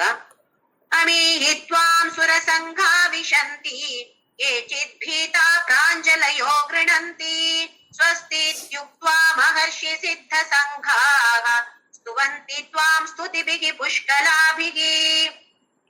ಅಮೀಹಿ ಸುರ ಸಂಘಾ ವಿಶಂತಿ. ಈ ಸುರ ಸಂಘಗಳು ನಾವೀಗ ಹೇಳಿದ್ವಲ್ಲ, ಕನ್ನಡ ಸಂಘ, ತಮಿಳು ಸಂಘ ಅಂತ ಹೇಳಲ್ಲ, ಹಾಗೆ ಸುರರ ಸಂಘ ಇದೆಯಂತೆ. ಅಂದ್ರೆ ದೇವತೆಗಳ ಸಮೂಹ. ಈ ದೇವತೆಗಳ ಸಮೂಹ ಎಲ್ಲ ನಿನ್ನ ಒಳಗೆ ಹೋಗ್ತಾ ಇದೆ. ವಿಶಂತಿ ನೋಡಿ, ಪ್ರವೇಶ ಅಂತ ಬಂತಲ್ವಾ, ನಮ್ ಪ್ರವೇಶ ಅಂತ ಹೇಳ್ತೀವಲ್ಲ, ಅದೇ ವಿಶಂತಿ ಅಂತ ಹೇಳಿದ್ರೆ ಸಂಸ್ಕೃತದಲ್ಲಿ ಎಂಟರ್ ಆಗೋದು, ಒಳಗೆ ಹೋಗ್ತಾ ಇದ್ದಾರೆ. ಅಮೀಹಿ ತ್ವಾಂ ಸುರಸಂಘಾ ವಿಶಂತಿ, ನಿನ್ನಲ್ಲಿ ದೇವತಾ ಸಮೂಹಗಳು ಪ್ರವೇಶಿಸ್ತಾ ಇದೆ. ಕೇಚಿತ್ ಭೀತಾ ಪ್ರಾಂಜಲಯೋ ಗೃಣಂತಿ, ಕೆಲವರು ಏನು ಭೀತಿಯಿಂದ ಭಯದಿಂದ ಕೈ ಮುಗಿದು ನಿಂತಿದ್ದಾರೆ. ನಾವು ಕೈ ಮುಗಿದು ಇದಕ್ಕೆ ಯಾಕೆ? ಭಯ ನಮ್ಗೆ. ಮೊನ್ನೆ ನಮ್ಗೆ ಯಾರೋ ಹೇಳಿದ್ರು, ಜ್ಯೋತಿ ನೀವು ಹೀಗ್ ಮಾಡಿ, ಈ ವ್ರತವನ್ನ ಮಾಡಿ, ಹೀಗಾಗತ್ತೆ ನೋಡಿ ನಿಮ್ಗೆ ಅಂತ ಶುರು ಮಾಡಿದೆ. ಎಷ್ಟೋ ಸಮಯ ಮಾಡ್ಲಿಕ್ಕೆ ಹೇಳಿದ್ರು, ಸ್ವಲ್ಪ ಸಮಯ ಮಾಡೋಕೆ ನನ್ಗೇನೋ ಮಾಡ್ಲಿಕ್ಕೆ ಆಗ್ಲಿಲ್ಲ, ಏನೋ ಕಾರಣದಿಂದ ಮಾಡ್ಲಿಕ್ಕೆ ಆಗ್ಲಿಲ್ಲ. ಅವಾಗ ಏನಾಗುತ್ತೆ, ಅಪ್ಪ ಅವ್ರು ಇಷ್ಟು ಸಮಯ ಮಾಡ್ಬೇಕು ಅಂತ ಹೇಳಿದ್ರು, ನನ್ಗೆ ಮಾಡ್ಲಿಕ್ಕೆ ಆಗ್ಲಿಲ್ಲ, ಏನಾಗ್ತದೋ ಏನೋ, ನನ್ನ ಮಕ್ಳಿಗೆ ಏನಾಗ್ತದೋ ಏನೋ ತಿಳೋ ಭಯ ಇದೆಯಲ್ಲ ನಮ್ಮಲ್ಲಿ. ಯಾವಾಗ ನಮ್ಗೆ ಭಗವಂತನ ನಿಜವಾದ ಸ್ವರೂಪ ಏನು ಅಂತ ಸ್ವಲ್ಪವಾದ್ರೂ ಅರ್ಥವಾಗತ್ತೋ, ಖಂಡಿತವಾಗಿಯೂ ಭಯ ಇಲ್ಲ ಅಲ್ಲಿ. ಭಯ ಇದ್ದಾಗ ಪ್ರೀತಿ ಇಲ್ಲ, ಪ್ರೀತಿ ಇದ್ರೆ ಭಯ ಇಲ್ಲ. ಹಾಗೆ ಆ ಪರಮಾತ್ಮನನ್ನ ಪ್ರೀತಿಸೋಣ ನಾವು. ಭಯದಿಂದ ಬೇಡ. ನಮ್ಮಲ್ಲಿ ಹೇಳೋದಿದೆ, ಭಯ ಭಕ್ತಿ ಬೇಕು, ಭಯ ಬೇಕು. ಯಾವಾಗ ಬೇಕು ಅಂತ ನೋಡ್ಕೊಳ್ಳೋಣ. ಒಬ್ಬ ತಾಯಿ ಕೂಡ ಮಗುವನ್ನ ಸ್ವಲ್ಪ ಮಟ್ಟಿಗೆ ಮಾಡಿದ್ರೆ ನೋಡು, ಪೊಲೀಸ್ ತಗೊಂಡು ಹೋಗ್ತಾರೆ ಅಂತ ಹೇಳ್ತಾರೆ. ಓದಿಲ್ಲ, ನಮ್ಮ ಮಾರ್ಗದಿಂದ ನಾವು ಬೇರೆ ಆ ಕಡೆ ಈ ಕಡೆ ಆಗದೆ ಇರೋದಕ್ಕೋಸ್ಕರವಾಗಿ ಭಯ ಬೇಕಾಗಿರೋದು. ಈಗ ಗೌರ್ಮೆಂಟ್ ಕೂಡ ಮಾಡತ್ತೆ ನೋಡಿ, ಅಲ್ಲಿ ಸಿಗ್ನಲ್ ಇರುತ್ತೆ, ಕೆಂಪು ಸಿಗ್ನಲ್ ಬಂದಾಗ ಹೋಗ್ಲಿಕ್ಕಿಲ್ಲ, ಅಲ್ಲಿ ಇರ್ಬೇಕು. ಹೋದ್ರೆ ಏನಾಗತ್ತೆ, ನಮ್ಗೆ ಅಲ್ಲಿ ಚಲನ್ ಬರ್ತದೆ, ದುಡ್ಡು ಕಟ್ಟಬೇಕು, ಫೈನ್ ಕಟ್ಟಬೇಕು, 1000 ರೂಪಾಯಿ ಕಟ್ಟಬೇಕು ಅಂತ ಹೇಳಿದ್ರೆ, ಅಪ್ಪ ಹಾಗಾದ್ರೆ ಬೇಡಪ್ಪ, ನಾನ್ ಮುಂದೆ ಹೋಗೋದಿಲ್ಲ. ಜಾಗ್ರತೆಯಿಂದ ಡ್ರೈವ್ ಮಾಡಿಕೊಂಡು ಅಲ್ಲಿ ನಿಲ್ತೇವೆ. ಯಾವಾಗ ಕೆಂಪು ಸಿಗ್ನಲ್ ಬರ್ತದೋ ಅಂತ ನೋಡಿಕೊಂಡು ಅಲ್ಲಿ ನಿಲ್ತೇವೆ. ಆ ಸಿಗ್ನಲ್ ಇಲ್ಲದೆ ಇದ್ರೆ ಏನಾಗತ್ತೆ, ಎಲ್ರು ಹೇಗೇಗೋ ಹೋಗಿ ಎಷ್ಟು ಆಕ್ಸಿಡೆಂಟ್ಸ್ ಆಗ್ಬೋದು, ಅನಾಹುತಗಳು ಆಗ್ಬೋದು. ಅದಕ್ಕೋಸ್ಕರ ಈ ಫೈನ್ ಎಲ್ಲ ಇಟ್ಟಿರೋದಲ್ವಾ ಗೌರ್ಮೆಂಟ್ ಕೂಡ. ಸ್ವಲ್ಪ ಭಯದಿಂದಾದ್ರೂ ಜನರು ದಾರಿಗೆ ಬರ್ಲಿ, ಇಲ್ದಿದ್ರೆ ದಾರಿಗೆ ಬರೋದಿಲ್ಲ. ಅದಕ್ಕೋಸ್ಕರ ಸ್ವಲ್ಪ ಭಯ ಅಂತ ಹೇಳೋದನ್ನ ನಾವು ಬೇಕು ಅಂತ ಹೇಳೋದು. ಇಲ್ದೇ ಇದ್ರೆ ಭಯ ಅಗತ್ಯ ಇಲ್ಲ. ಒಂದು ಸಲ ನಮ್ಗೆ ಅರ್ಥ ಆಯ್ತೋ ಭಗವಂತ ಅಂದ್ರೆ ಯಾರು ಅಂತೇಳಿ ಅರ್ಥ ಆಯ್ತೋ, ತಿಳಿದುಕೊಂಡಾಯ್ತೋ, ಆಮೇಲೆ ನಮ್ಗೆ ಭಯ ಪಡೋ ಅವಶ್ಯಕತೆಯೇ ಇಲ್ಲ. ಸರಿ, ಆ ವ್ರತ ಮಾಡಿದೆವು, ಮಾಡ್ಲಿಕ್ಕೆ ಆಗ್ಲಿಲ್ಲ, ಯಾವುದೋ ಅನಾರೋಗ್ಯವೋ ಯಾವುದೋ ಕಾರಣದಿಂದ ಮಾಡ್ಲಿಕ್ಕೆ ಆಗ್ಲಿಲ್ಲ ಅಂದ್ರೆ ಖಂಡಿತವಾಗಿಯೂ ಭಯ ಪಡೋ ಅವಶ್ಯಕತೆ ಇಲ್ಲ. ಮಾಡೋದನ್ನ ಪ್ರೀತಿಯಿಂದ ಮಾಡ್ಬೇಕಾಗಿರೋದು. ಅದಕ್ಕೆ ಇಲ್ಲಿ ಹೇಳ್ತಿದ್ದಾನೆ, ಕೆಲವರು ಭಯದಿಂದ ನಮಸ್ಕಾರ ಮಾಡ್ಕೊಂಡು ಹೋಗ್ತಿದ್ದಾರೆ. ಸ್ವಸ್ತಿ ಇತಿ ಯುಕ್ತ ಮಹರ್ಷಿ ಸಿದ್ಧ ಸಂಘ, ಮಹರ್ಷಿಗಳ ಸಂಘ, ಸಿದ್ಧರ ಸಂಘ, ಎಲ್ರು ಒಳಗಡೆ ಹೋಗ್ತಿದ್ದಾರೆ. ಹೇಗೆ ಹೋಗ್ತಿದ್ದಾರೆ? ಸ್ವಸ್ತಿ, ಒಳ್ಳೇದಾಗ್ಲಿ, ಪ್ರಪಂಚಕ್ಕೆ ಒಳ್ಳೇದಾಗ್ಲಿ. ಮಹರ್ಷಿಗಳು ಸಿದ್ಧರು ಎಲ್ಲ ತಮಗೋಸ್ಕರ ಏನನ್ನೂ ಕೇಳೋದಿಲ್ಲ. ಪ್ರಪಂಚದಲ್ಲಿ ಎಲ್ರಿಗೂ ಒಳ್ಳೇದಾಗ್ಲಿ, ಅದು ಮನುಷ್ಯರೇ ಇರ್ಬೋದು, ಪ್ರಾಣಿ ಇರ್ಬೋದು, ಸಸ್ಯವೇ ಇರ್ಬೋದು, ಎಲ್ಲರಿಗೂ ಒಳ್ಳೇದಾಗ್ಲಿ ಅಂತ ಹೇಳೋದು. ನಾವು ಲೋಕ ಸಮಸ್ತ ಸುಖಿನೋ ಭವಂತು ಅಂತ ಹೇಳ್ತೀವಿ. ಆಮೇಲೆ ಮನಸ್ಸಿನಲ್ಲಿ ಈ ನಮ್ಮ ನೇಬರ್ಸ್ ಅನ್ನ ಬಿಟ್ಟು, ನಮ್ಮ ಈ ಮನೆ ಹತ್ರದವ್ರು ಇದಾರಲ್ಲ, ಮಹಾ ದರಿದ್ರರು ಮಾರ್ಯಾರವ್ರು, ಅವ್ರಿಗೆ ಒಳ್ಳೇದಾಗ್ಬಾರ್ದು. ಯಾಕೆ ಅವ್ರು ಹಾಗೆ ಮಾಡಿದ್ದಾರೆ. ಹಾಗಾದ್ರೆ ಲೋಕ ಸಮಸ್ತ ಸುಖಿನೋ ಭವಂತು ಹೇಳಿ ಆಯ್ತಲ್ಲ, ಏನ್ ಮಾಡೋದೀಗ? ಅವ್ರಿಗೆ ಬೇಡ ಅದು. ನಾನು ಹೇಳಿದ್ದು ಬೇರೆಯವ್ರಿಗೆ ಎಲ್ರಿಗೂ, ಪ್ರಪಂಚದಲ್ಲಿ ಎಲ್ರಿಗೂ ಅವ್ರನ್ನ ಬಿಟ್ಟು. ಇಂಥವ್ರು ನಾವಾಗೋದು ಬೇಡ. ಎಲ್ರಿಗೂ ಅವ್ರಿಗೂ ಒಳ್ಳೇದಾಗ್ಲಿ. ಅವ್ರು ಕೆಟ್ಟದ್ದು ಮಾಡಿದ್ರು ಅಂತ ನಮ್ಗ ಅನ್ಸಿರ್ಬೋದು, ಕೆಟ್ಟದ್ದು ಇಲ್ಲದೆ ಇರ್ಬೋದು. ಕೆಟ್ಟದು ಒಳ್ಳೇದು ಅಂತ ಯಾವ ವ್ಯತ್ಯಾಸವೂ ಇಲ್ಲ. ಇದನ್ನ ಅರಿತುಕೊಂಡ್ರೆ ನಾವು ಕೂಡ ಮಹರ್ಷಿಗಳಾಗೆ ಸಿದ್ಧರಾಗೆ ಎಲ್ಲರಿಗೂ ಒಳ್ಳೇದಾಗ್ಲಿ. ಯಾರೇ ಇರ್ಲಿ, ಅವ್ರು ಕೆಟ್ಟವರು ಅಂತ ಇವ್ರು ಹೇಳ್ತಾರೆ, ಇರ್ಲಿ. ಅವರ ಕರ್ಮದಿಂದ, ಅವರ ವಾಸನೆಗಳಿಂದ ಅವ್ರು ಹಾಗಿದ್ದಾರೆ ಅಲ್ವಾ. ನಾನ್ ಯಾಕೆ ಅವರಕ್ಕೋಸ್ಕರ ಚಿಂತೆ ಮಾಡಿ ನನ್ನ ಜೀವನವನ್ನ ಹಾಳು ಮಾಡಿಕೊಳ್ಬೇಕು? ನಾನು ಅವರಿಗೂ ಒಳ್ಳೇದಾಗ್ಲಿ ಅಂತ ಬಯಸ್ತೇನೆ. ಹಾಗೆ ಮಹರ್ಷಿಗಳು, ಸಿದ್ಧ ಸಂಘ ಎಲ್ಲರೂ ಕೂಡ ಸ್ವಸ್ತಿ, ಒಳ್ಳೇದಾಗ್ಲಿ, ಕೆಟ್ಟದ್ ಯಾರಿಗೂ ಆಗೋದ್ ಬೇಡ, ಒಳ್ಳೇದಾಗ್ಲಿ ಅಂತ ಹೇಳ್ತಾ ಒಳಗೆ ಹೋಗ್ತಿದ್ದಾರೆ. ಸ್ತುವಂತಿ ತ್ವಾಂ ಸ್ತುತಿಭಿಹಿ ಪುಷ್ಕಲಾಭಿಹಿ. ಪುಷ್ಕಲ ಅಂತ ಹೇಳಿದ್ರೆ ಉತ್ಕೃಷ್ಟವಾದದ್ದು, ಉತ್ಕೃಷ್ಟವಾದ ಸ್ತೋತ್ರಗಳನ್ನ ಹೇಳಿಕೊಂಡು, ಸ್ತುತಿ ಮಾಡಿಕೊಂಡು ನಿನ್ನ ಒಳಗೆ ಪ್ರವೇಶಿಸ್ತಿದ್ದಾರೆ ಪರಮಾತ್ಮ. ಅರ್ಜುನ ಇದನ್ನೆಲ್ಲವನ್ನ ನೋಡ್ತಿದ್ದಾನೆ. ನಾವು ಅಧ್ಯಾತ್ಮಕ್ಕೆ ಬರಬೇಕಿದ್ರೆ ಧರ್ಮ ಮಾರ್ಗವನ್ನ ಆಚರಿಸಲೇಬೇಕು. ಧರ್ಮ ಮಾರ್ಗದಲ್ಲಿ ಬಂದಾಗ್ಲೇ ನಾವು ಮುಂದಕ್ಕೆ ಹೋಗುವಂತವರಾಗುವುದು. ಇಲ್ಲ ಅಂದ್ರೆ ಮತ್ತೆ ನೀಚ ಜನ್ಮ, ಹಿಂದಕ್ಕೆ ಹೋಗುವಂತ ಆಗ್ಬಾರ್ದು. ನಾವು ಮುಂದಕ್ಕೆ ಹೋಗಬೇಕು. ಅದಕ್ಕೆ ಪ್ರಯತ್ನವನ್ನ ಅಂತೂ ನಾವೆಲ್ಲರೂ ಸೇರಿಕೊಂಡು ಮಾಡ್ಲೇಬೇಕು. ಮುಂದಿನ ಶ್ಲೋಕ 22ನೇ ಶ್ಲೋಕ. ರುದ್ರಾದಿತ್ಯ ವಸವೋ ಯೇ ಚ ಸಾಧ್ಯ ವಿಶ್ವೇಶ್ವಿನೋ ಮರುತಶ್ಚೋಷ್ಮ ಪಾಶ್ಚ ಗಂಧರ್ವ ಯಕ್ಷಾಸುರ ಸಿದ್ಧ ಸಂಘ ವೀಕ್ಷಂತೆ ತ್ವಾಂ ವಿಸ್ಮಿತಾಶ್ಚೈವ ಸರ್ವೇ. ಇನ್ನು ಮತ್ತೆ ಬೇರೆ ಬೇರೆ ವಿಭಾಗಗಳನ್ನ ಹೇಳ್ತಿದ್ದಾನೆ ಅರ್ಜುನ. ಯಾರೆಲ್ಲ ಹೋಗ್ತಿದ್ದಾರೆ? ರುದ್ರ, ಇದು ನೋಡಿದೆವು, ಏಕಾದಶ ರುದ್ರರು. ಆದಿತ್ಯ, ದ್ವಾದಶ ಆದಿತ್ಯರು. ವಸವಃ, ಅಷ್ಟ ವಸುಗಳು. ಸಾಧ್ಯ ಅಂತ ಹೇಳುದು ಇನ್ನೊಂದು ದೇವತೆಗಳ ಸಮೂಹ. ಇದರಲ್ಲಿ ಬ್ರಹ್ಮನೇ ಅವರಿಗೆ ಚೀಫ್ ಅಂತೆ, ಸಾಧ್ಯ. ವಿಶ್ವೇಶ್ವಿನವ್, ವಿಶ್ವೇ ದೇವ ಅಂತ ಹೇಳ್ತೀವಿ. ಇವರೆಲ್ಲ ಮನುಷ್ಯರನ್ನ ಅಥವಾ ಪ್ರಪಂಚವನ್ನ ರಕ್ಷಣೆ ಮಾಡ್ಲಿಕ್ಕೋಸ್ಕರ ಇರುವಂತಹ ದೇವತೆಗಳನ್ನ ವಿಶ್ವೇ ದೇವ ಅಂತ ಹೇಳ್ತೀವಿ. ಶ್ರಾದ್ದ ಮಾಡಿದವರಿಗೆ ಸ್ವಲ್ಪ ಇದರ ಬಗ್ಗೆ ಐಡಿಯಾ ಇರ್ಬೋದು. ಶ್ರಾದ್ದ ಮಾಡುವಾಗ ವಿಶ್ವೇ ದೇವ ಅಂತ ಹೇಳ್ತಾರೆ. ಒಂದು ವಿಭಾಗವನ್ನ ಅಲ್ಲಿ ಕೂರಿಸಿ ಇದನ್ನು ಕೊಡುವಾಗ ಊಟವನ್ನು ಕೊಟ್ಟು ಇದು ವಿಶ್ವೇ ದೇವ ಅಂತ ಹೇಳ್ತಾರೆ. ಅಂದ್ರೆ ಎಲ್ಲರನ್ನು ರಕ್ಷಣೆ ಮಾಡುವಂತ. ಮರುತಃ 49 ಮರುದ್ಗಣಗಳಿವೆ. ಅವೆಲ್ಲರೂ ಊಷ್ಮಪ ಅಂತ ಹೇಳಿದ್ರೆ ನಮ್ಮ ಪಿತೃಗಣಗಳು, ಪಿತೃದೇವತೆಗಳು. ಇವರನ್ನೆಲ್ಲ ಸೇರಿಸಿ ಊಷ್ಮಪ ಅಂತ ಹೇಳೋದು. ಗಂಧರ್ವ, ಯಕ್ಷ, ಅಸುರ ಎಲ್ಲರೂ ಇದ್ದಾರೆ. ಗಂಧರ್ವ, ಯಕ್ಷ, ಅಸುರ, ಸಿದ್ಧ ಸಂಘ. ವೀಕ್ಷಂತೆ ತ್ವಾಂ ವಿಸ್ಮಿತಾಶ್ಚೈವ ಸರ್ವೇ. ಎಲ್ಲರೂ ಕೂಡ ಇದ್ದಾರೆ. ಕೆಲವರು ಪ್ರವೇಶಿಸುತ್ತಿದ್ದಾರೆ. ಹೇಗೆ? ವಿಸ್ಮಿತರಾಗಿ, ಹೀಗೆ ಮೂಕ ವಿಸ್ಮಿತರಾಗಿ ಪ್ರವೇಶ ಮಾಡ್ತಿದ್ದಾರೆ. ಆದ್ರೆ ಇಂಥವರಿಗೆಲ್ಲ ಈ ರುದ್ರ, ಆದಿತ್ಯ, ವಸವ ಅಂತ ಹೇಳಿದಿವಲ್ಲ, ಅವರಿಗೆಲ್ಲ ಅದರ ಬಗ್ಗೆ ಜ್ಞಾನ ಇದೆ. ಹಾಗಾಗಿ ಭೀತಿ ಇಲ್ಲ. ಯಾರಿಗೆ ಇದರ ಬಗ್ಗೆ ಜ್ಞಾನ ಇಲ್ವೋ ಅವರಿಗೆ ಅದರ ಬಗ್ಗೆ ಭಯ. ಹಾಗಾಗಿ ಅದನ್ನ ಏನು ಅಂತ ಅರ್ಥ ಮಾಡಿಕೊಂಡ್ರೆ ಜೀವನದಲ್ಲಿ ನಮ್ಗೆ ಯಾವುದೇ ಪರಿಸ್ಥಿತಿ ಬಂದು ಒದಗಿದರೂ ಕೂಡ ಭಯ ಅಂತ ಹೇಳೋದು ಇರಲಾರದು. ಇದನ್ನ ಅರ್ಜುನ ನಮ್ಗೆ ಇಲ್ಲಿ ಪ್ರತಿಯೊಂದು ಶ್ಲೋಕದಲ್ಲಿಯೂ ಬಿಡಿಸಿ ಹೇಳ್ತಿದ್ದಾನೆ. ಮುಂದಿನ ಶ್ಲೋಕ. ರೂಪಂ ಮಹತ್ತೇ ಬಹುವಕ್ತ್ರ ನೇತ್ರಂ ಮಹಾಬಾಹೋ ಬಹುಬಾಹೂರುಪಾದಂ ಬಹೂದರಂ ಬಹುದಂಷ್ಟ್ರಾಕರಾಲಂ ದೃಷ್ಟ್ವಾ ಲೋಕಾ ಪ್ರವ್ಯತಿತಾಸ್ತಥಾಹಂ. ರೂಪಂ ಮಹತ್, ಇನ್ನ ಮಹತ್ತರವಾದ ರೂಪ. ತೇ ರೂಪಂ ಮಹತ್ ಬಹುವಕ್ತ್ರ ನೇತ್ರ, ಮತ್ತೆ ಬಹುವಕ್ತ್ರ, ನಾನಾ ತರದ ಮುಖಗಳಿವೆ, ನಾನಾ ತರದ ನಾಲಗೆಗಳು ಇವೆ. ನೇತ್ರ, ಕಣ್ಣುಗಳು. ಮಹಾಬಾಹು, ಮಹಾಬಾಹುವೆ ನೀನು. ಬಾಹು, ಊರು ಅಂತ ಹೇಳಿದ್ರೆ ತೊಡೆ. ಬಾಹು, ಊರು, ಪಾದ, ಭುಜ, ತೊಡೆ, ಪಾದ. ಎಷ್ಟಿದೆ? ತುಂಬಾ ಇದೆ, ಅನೇಕ ಇದೆ. ಬಹು. ಹಾಗೆ ಬಹು ದರಂ, ಬಹು ಉದರಂ, ತುಂಬಾ ಹೊಟ್ಟೆ. ಬಹು ದಂಷ್ಟ್ರಾಕರಾಲಂ, ಕರಾಳವಾದ ಕೋರೆ ದಾಡೆಗಳು ಅದು ಇವೆ, ಅದು ಕಾಣಿಸ್ತಾ ಇದೆ ಕೃಷ್ಣ. ದೃಷ್ಟ್ವಾ ಲೋಕ ಪ್ರವ್ಯತಿತಾಹ ಅಥ ಅಹಂ. ಲೋಕ ಇಡೀ ಭಯ ಭೀತಿ ಹೊರಟಿದೆ. ಕಡೆಯಲ್ಲಿ ಅತ ಹಾಗೆ ನಾನು ಕೂಡ ಕೃಷ್ಣ, ನನ್ಗೂ ಕೂಡ ಸ್ವಲ್ಪ ಭಯ ಆಗ್ತಿದೆ ಕೃಷ್ಣ ಇದನ್ನು ನೋಡಿ.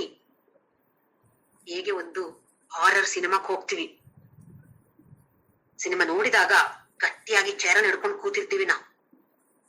ಆ ಝೈನ್ ಅಂತ ಸೌಂಡ್ ಬರುತ್ತೆ, ಒಂದು ಭೂತವ ಏನೋ ಒಂದು ತೋರಿಸ್ತಾರೆ, ಎಲ್ಲ ಇಲ್ಲೆಲ್ಲ ಹತ್ರ ಯಾರಿದಾರೋ ಅವರ ಕೈಗಟ್ಟಿ ಹಿಡ್ಕೊಂಡು ಕೂತಿರ್ತೀವಿ. ಕೆಲವೊಂದ್ಸಲ ಕಿವಿ ಕೂಡ ಮುಚ್ಚಿಕೊಂಡು ಕೂತಿರ್ತೇವೆ. ಕೆಲವೊಂದ್ಸಲ ಮಕ್ಳು ನೋಡಿ ಕಣ್ಣು ಮುಚ್ಚಿ, ಅಮ್ಮ ಇನ್ನು ಕಣ್ಣು ತೆರಿಬಹುದು, ಅದು ಆಯ್ತಾ, ಆ ಯುದ್ಧ ಆಯ್ತಾ, ಆ ಫೈಟಿಂಗ್ ಆಯ್ತಾ. ಫೈಟಿಂಗ್ ನೋಡ್ಲಿಕ್ಕೆ ಆಗುದಿಲ್ಲ ಮಕ್ಕಳ ಕೈಯಲ್ಲಿ, ಪಾಪ ಕಣ್ಣು ಮುಚ್ಚಿ ಕೂತಿರ್ತಾರೆ. ಅಮ್ಮ ಆಯ್ತಾ, ನಾ ಕಣ್ಣು ಬಿಡ್ಬೋದಾ ಅಂತ ಕೇಳ್ತಾರಲ್ವಾ. ನಾವು ಮಕ್ಕಳಾಗಿದ್ದಾಗ ಮಾಡಿದ್ದೇವೆ ಇದೆಲ್ಲ. ಭಯ ಆದಾಗ ಕಣ್ಣು ಮುಚ್ಚಿ ಅಮ್ಮನ ಹತ್ರ ಕೇಳೋದು, ತೆಗಿಬೋದಾ, ಕಣ್ಣು ತೆಗಿಬೋದಾ ಅಂತೇಳಿ.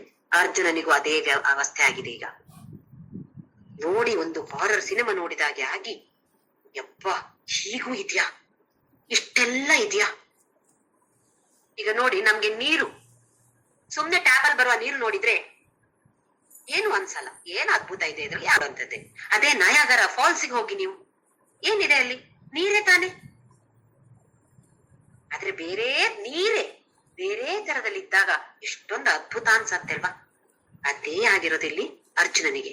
ಸುಮ್ಮನೆ ನೋಡಿದಾಗ ಏನ್ ಇವ್ರ ಮನುಷ್ಯರು, ಅವ್ರ ಮನುಷ್ಯರು, ಅವರ ಕಾಲು ಇವರ ಕಾಲು ಅವರ ಪಾದ ಅಂತ ಆಯ್ತು. ಈಗ ಅದೆಲ್ಲವನ್ನು ಜೊತೆಯಾಗಿ ಈ ಕೃಷ್ಣನಲ್ಲಿ ನೋಡಿದಾಗ ಇದು ಅದ್ಭುತವಾಗಿ ಕಾಣಿಸ್ತು. ಅದೇ ನಾಲಿಗೆಯನ್ನು ನೋಡಿದಾಗ ಅದು ಉಗ್ರ ರೂಪ ಅಂತ ಅನ್ಸಿ ಅದು ಭಯವೂ ಆಗ್ಲಿಕ್ಕೆ ಶುರುವಾಯ್ತು. ಈ ಶಿವನನ್ನ ನಾವು ಹೇಳ್ತೀವಿ ರುದ್ರದಲ್ಲಿ ಕಾಲಾಗ್ನಿ ರುದ್ರಾಯ, ಕಾಲ ಅಗ್ನಿ. ಅದೇ ಆ ಟೈಮ್ ಪ್ರಿನ್ಸಿಪಲ್ ಇಲ್ಲಿ ಈ ಶ್ಲೋಕದಲ್ಲಿ ಹೇಳಿರುವಂತದ್ದು. ಕಾಲನ ಬಗ್ಗೆ ಟೈಮ್ ಪ್ರಿನ್ಸಿಪಲ್ ಅಂದ್ರೆ ಬಹು ಅಂತ ಹೇಳಿದ್ರೆ ಈಗ ಇದ್ದಿದ್ದು ಮತ್ತೆ ಇದ್ದಿದ್ದು ಎಲ್ಲವೂ ಕಾಣಿಸ್ತಾ ಇದೆ. ಎಲ್ಲವೂ ಸೇರಿ ಎಷ್ಟೊಂದು ಹೊಟ್ಟೆ, ಎಷ್ಟೊಂದು ಮುಖ, ಎಷ್ಟೊಂದು ನಾಲಿಗೆ ನೋಡ್ಲಿಕ್ಕೆ ಆಗ್ತಾ ಇಲ್ಲ ನನ್ನ ಕೈಯಲ್ಲಿ. ಎಲ್ಲರಿಗೂ ಲೋಕದಲ್ಲಿ ಎಲ್ಲರಿಗೂ ಭಯ ಆಗ್ತಾ ಇದೆ. ಕೊನೆಯಲ್ಲಿ ತಥಾ ಅಹಂ, ನನಗೂ ಭಯ ಆಗ್ತಾ ಇದೆ ಕೃಷ್ಣ. ಪ್ರವ್ಯಥಿತ, ವ್ಯಥಿತ. ವ್ಯಥಿತ ಅಂತ ಹೇಳಿದ್ರೆ ದುಃಖ ಇರ್ಬೋದು ಅಥವಾ ಭಯ ಇರ್ಬೋದು. ಇಲ್ಲಿ ದುಃಖ ಅಲ್ಲ, ಭಯ. ಪ್ರವ್ಯಥಿತ ಶ್ರೇಷ್ಠವಾದ ಭಯ, ಇನ್ನು ಅದಕ್ಕಿಂತ ಜಾಸ್ತಿ ಭಯ ಇಲ್ಲ. ಆ ತರ ಭಯ ಆಗ್ತಾ ಇದೆ. ನೋಡಿದಾಗ ಮೈಯೆಲ್ಲ ನಡುಗಲಿಕ್ಕೆ ಶುರುವಾಯ್ತು. ಮುಂದಿನ ಶ್ಲೋಕದಲ್ಲಿ ಏನ್ ಹೇಳ್ತಾನ ನೋಡೋಣ. ನಭಸ್ಪೃಶಂ ದೀಪ್ತಮನೇಕ ವರ್ಣಂ ವ್ಯಾತ್ತಾನನಂ ದೀಪ್ತ ವಿಶಾಲ ನೇತ್ರಂ ದೃಷ್ಟ್ವಾ ಹಿ ತ್ವಾಂ ಪ್ರವ್ಯಥಿತಾಂತರಾತ್ಮ ಧೃತಿಂ ನ ವಿಂದಾಮಿ ಶಮಂ ಚ ವಿಷ್ಣೋ. ನಭಸ್ಪೃಶಂ, ಇಲ್ಲಿ ನಭ ಅಂತ ಹೇಳಿದ್ರೆ ಆಕಾಶ. ನಭಸ್ಪೃಶಂ, ನಿನ್ನ ಈ ಆಕಾರ ಹೇಗಿದೆ ಅಂತ ಹೇಳಿದ್ರೆ ಅಲ್ಲಿ ಆಕಾಶವನ್ನ ಸ್ಪರ್ಶ ಮಾಡ್ತಾ ಇದೆ. ದೀಪ್ತಂ ಅನೇಕ ವರ್ಣಂ, ನಾನಾ ತರದ ಬಣ್ಣಗಳು ಕಾಣ್ತಾ ಇದೆ. ತೇಜಸ್ಸಿರುವಂತದ್ದು, ಏನೋ ಸುಮ್ನೆ ಬಣ್ಣಗಳಲ್ಲ, ತೇಜಸ್ಸಿರುವಂತಹ ಬಣ್ಣಗಳು ಕಾಣಿಸ್ತಾ ಇದೆ. ಹಾಗೆ ವ್ಯಾತ್ತಾನನಂ, ವ್ಯಾತ್ತ ಅಂತ ಹೇಳಿದ್ರೆ ಬಾಯಿ ತೆರ್ಕೊಂಡಿದೆ.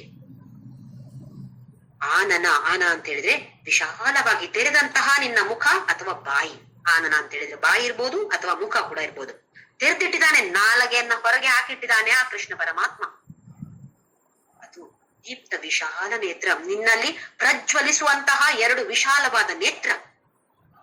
ದೃಷ್ಟ್ವಾ ಹಿ ತ್ವಾಂ ಪ್ರವ್ಯಥಿತ, ಮತ್ತೆ ಮತ್ತೆ ಹೇಳ್ತಿದ್ದಾನೆ ಭಯ ಆಗ್ತಿದೆ ಕೃಷ್ಣ, ನನ್ಗೆ ಭಯ ಆಗ್ತಿದೆ. ಅಂತರಾತ್ಮ, ಪ್ರವ್ಯಥಿತ ಅಂತರಾತ್ಮ. ಇಲ್ಲಿ ಅಂತರಾತ್ಮ ಅಂತ ಹೇಳಿದ್ರೆ ಮನಸ್ಸು. ನನ್ನ ಮನಸ್ಸು ಭಯ ಭೀತಿಗೊಂಡಿದೆ ಕೃಷ್ಣ, ನೋಡ್ಲಿಕ್ಕೆ ಅಸಾಧ್ಯವಾಗ್ತಾ ಇದೆ. ಇದೇ ಬೇಕು ಅಂತ ಹೇಳಿದ್ದೆ ನಾನು, ನನ್ನ ಕೈಲೀಗ ನೋಡ್ಲಿಕ್ಕೆ ಸಾಧ್ಯ ಆಗ್ತಾ ಇಲ್ಲ. ಭಯದಿಂದ ತತ್ತರಿಸಿ ಹೋಗ್ತಾ ಇದ್ದೇನೆ ನಾನು.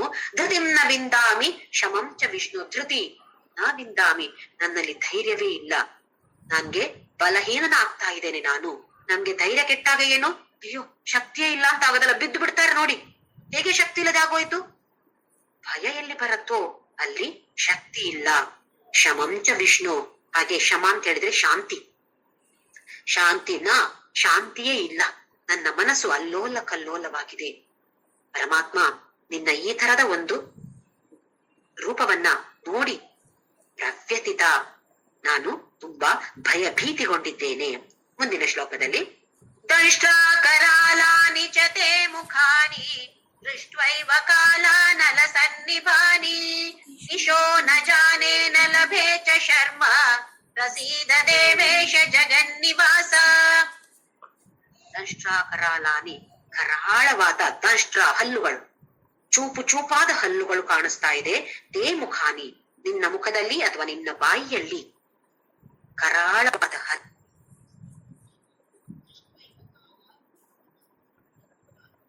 ಕಾಲನನ್ನ ನೋಡ್ತಾ ಇದ್ದೇನೆ ನಾನು. ಕಾಲಾಗ್ನಿ ಅನ್ನಲ್ಲ ಅಂತ ಹೇಳಿದ್ರೆ ಅಗ್ನಿ, ಕಾಲಾಗ್ನಿ ರುದ್ರಾಯ ಅಂತ ಹೇಳಿದೇವಲ್ಲ, ಅದೇ ಕಾಲಾಗ್ನಿಯನ್ನ ನಾನು ನೋಡ್ತಾ ಇದ್ದೇನೆ. ಏನಿಲ್ಲಿ ಕಾಲಾಗ್ನಿ ಅಂತ ಹೇಳಿದ್ರೆ ಎಲ್ಲವನ್ನು ಕಬಳಿಸ್ತಾ ಇದ್ದಾನೆ, ಎಲ್ಲವನ್ನು ಸ್ವಾಹ ಸ್ವಾಹ ಸ್ವಾಹ ಮಾಡ್ತಿದ್ದಾನೆ ಆ ಪರಮಾತ್ಮ. ಬಾಯಿಯೊಳಕ್ಕೆ ನಾಲ್ಗೆ ಎಲ್ಲ ಹೋಗ್ತಾ ಇದೆ. ದಿಶೋ ನ ಜಾನೆ ನ ಲಭೇಜ ಶರ್ಮ, ನನಗೆ ಯಾವ ದಿಕ್ಕು ಏನು ಅಂತ ಗೊತ್ತಾಗ್ತಾ ಇಲ್ಲ. ಕೆಲವೊಂದ್ಸಲ ನಿದ್ದೆ ಮಾಡಿ ಎದ್ದಾಗ ಒಳ್ಳೆಯ ನಿದ್ದೆ ಬಂದಿದ್ರೆ ಒಂದು 10 ನಿಮಿಷ ಸಾಕು. ನಿದ್ದೆ ಬಂದಿದ್ರೆ ಹೇಳುವಾಗ ಬೆಳಿಗ್ಗೆಯ ಸಂಜೆಯ ಎಷ್ಟೊತ್ತಾಯ್ತು, ನಾನು ಯಾರು, ಎಲ್ಲಿದ್ದೇನೆ ನಾನು, ನಮ್ಗೆ ಪಕ್ಕ ನೆನಪೇ ಬರುದಿಲ್ಲ ಅಲ್ಲ. ಹೌದಾ, ಏನ್ ಮಾಡ್ತಾ ಇದ್ದೆ ನಾನು ಇದರ ಮೊದ್ಲು ಅಂತ ಹೇಳುವ ಹಾಗಾಗ್ತದೆ ನಮ್ಗೆ. ಅದೇ ತರ ಆಯ್ತು ಅರ್ಜುನನಿಗೆ. ನಾನು ಎಲ್ಲಿದ್ದೇನೆ, ನಾನು ಯಾರು, ಯಾವ ದಿಕ್ಕು ಏನು ಗೊತ್ತಾಗ್ತಾ ಇಲ್ಲ. ದಿಶೋನ ಜಾನೆ, ನಂಗೆ ಯಾವ ದಿಕ್ಕು ಏನು ಗೊತ್ತಾಗ್ತಾ ಇಲ್ಲ. ಉತ್ತರ ಯಾವುದು, ದಕ್ಷಿಣ ಯಾವುದು ಏನು ಗೊತ್ತಾಗ್ತಾ ಇಲ್ಲ. ಮೇಲೆ ಕೆಳಗೆ ಏನಿದು ಗೊತ್ತಾಗ್ತಾ ಇಲ್ಲ. ನಾ ಲಭೇಜ ಶರ್ಮ, ಮನಸ್ಸಿನಲ್ಲಿ ಆಹ್ಲಾದವೇ ಇಲ್ಲ. ನಾ ಶರ್ಮ, ಪ್ರಶಾಂತತೆ ಇಲ್ಲ, ಪ್ರಸಾದವಾಗಿಲ್ಲ ಮನಸ್ಸು, ನಿರ್ಮಲವಾಗಿ ಕಾಣಿಸ್ತಾ ಇಲ್ಲ, ಏನೋ ಅಲ್ಲೋಲ ಕಲ್ಲೋಲ ಆಗ್ತಾ ಇದೆ. ಪ್ರಸೀದ ದೇವೇಶ ಜಗನ್ನಿವಾಸ, ನೀನು ಜಗನ್ನಿವಾಸ, ನೀನು ಪ್ರಸನ್ನನಾಗು ನನ್ನ ಮೇಲೆ. ಏನನ್ನ ಕೇಳಿದ್ದ ಅರ್ಜುನ? ಇದನ್ನೇ ತಾನೇ ಕೇಳಿದ್ದು.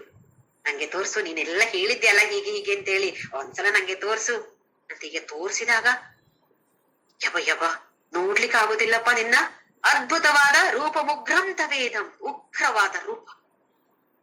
ಯಾವತ್ತು ನೋಡಿದ್ದಾನೆ ಅರ್ಜುನ ಸೌಮ್ಯವಾದ ಕೃಷ್ಣನ ರೂಪ. ಯಾವತ್ತು ಈ ತರದ ಉಗ್ರ ರೂಪವನ್ನ ನೋಡೇ ಇರ್ಲಿಲ್ಲ.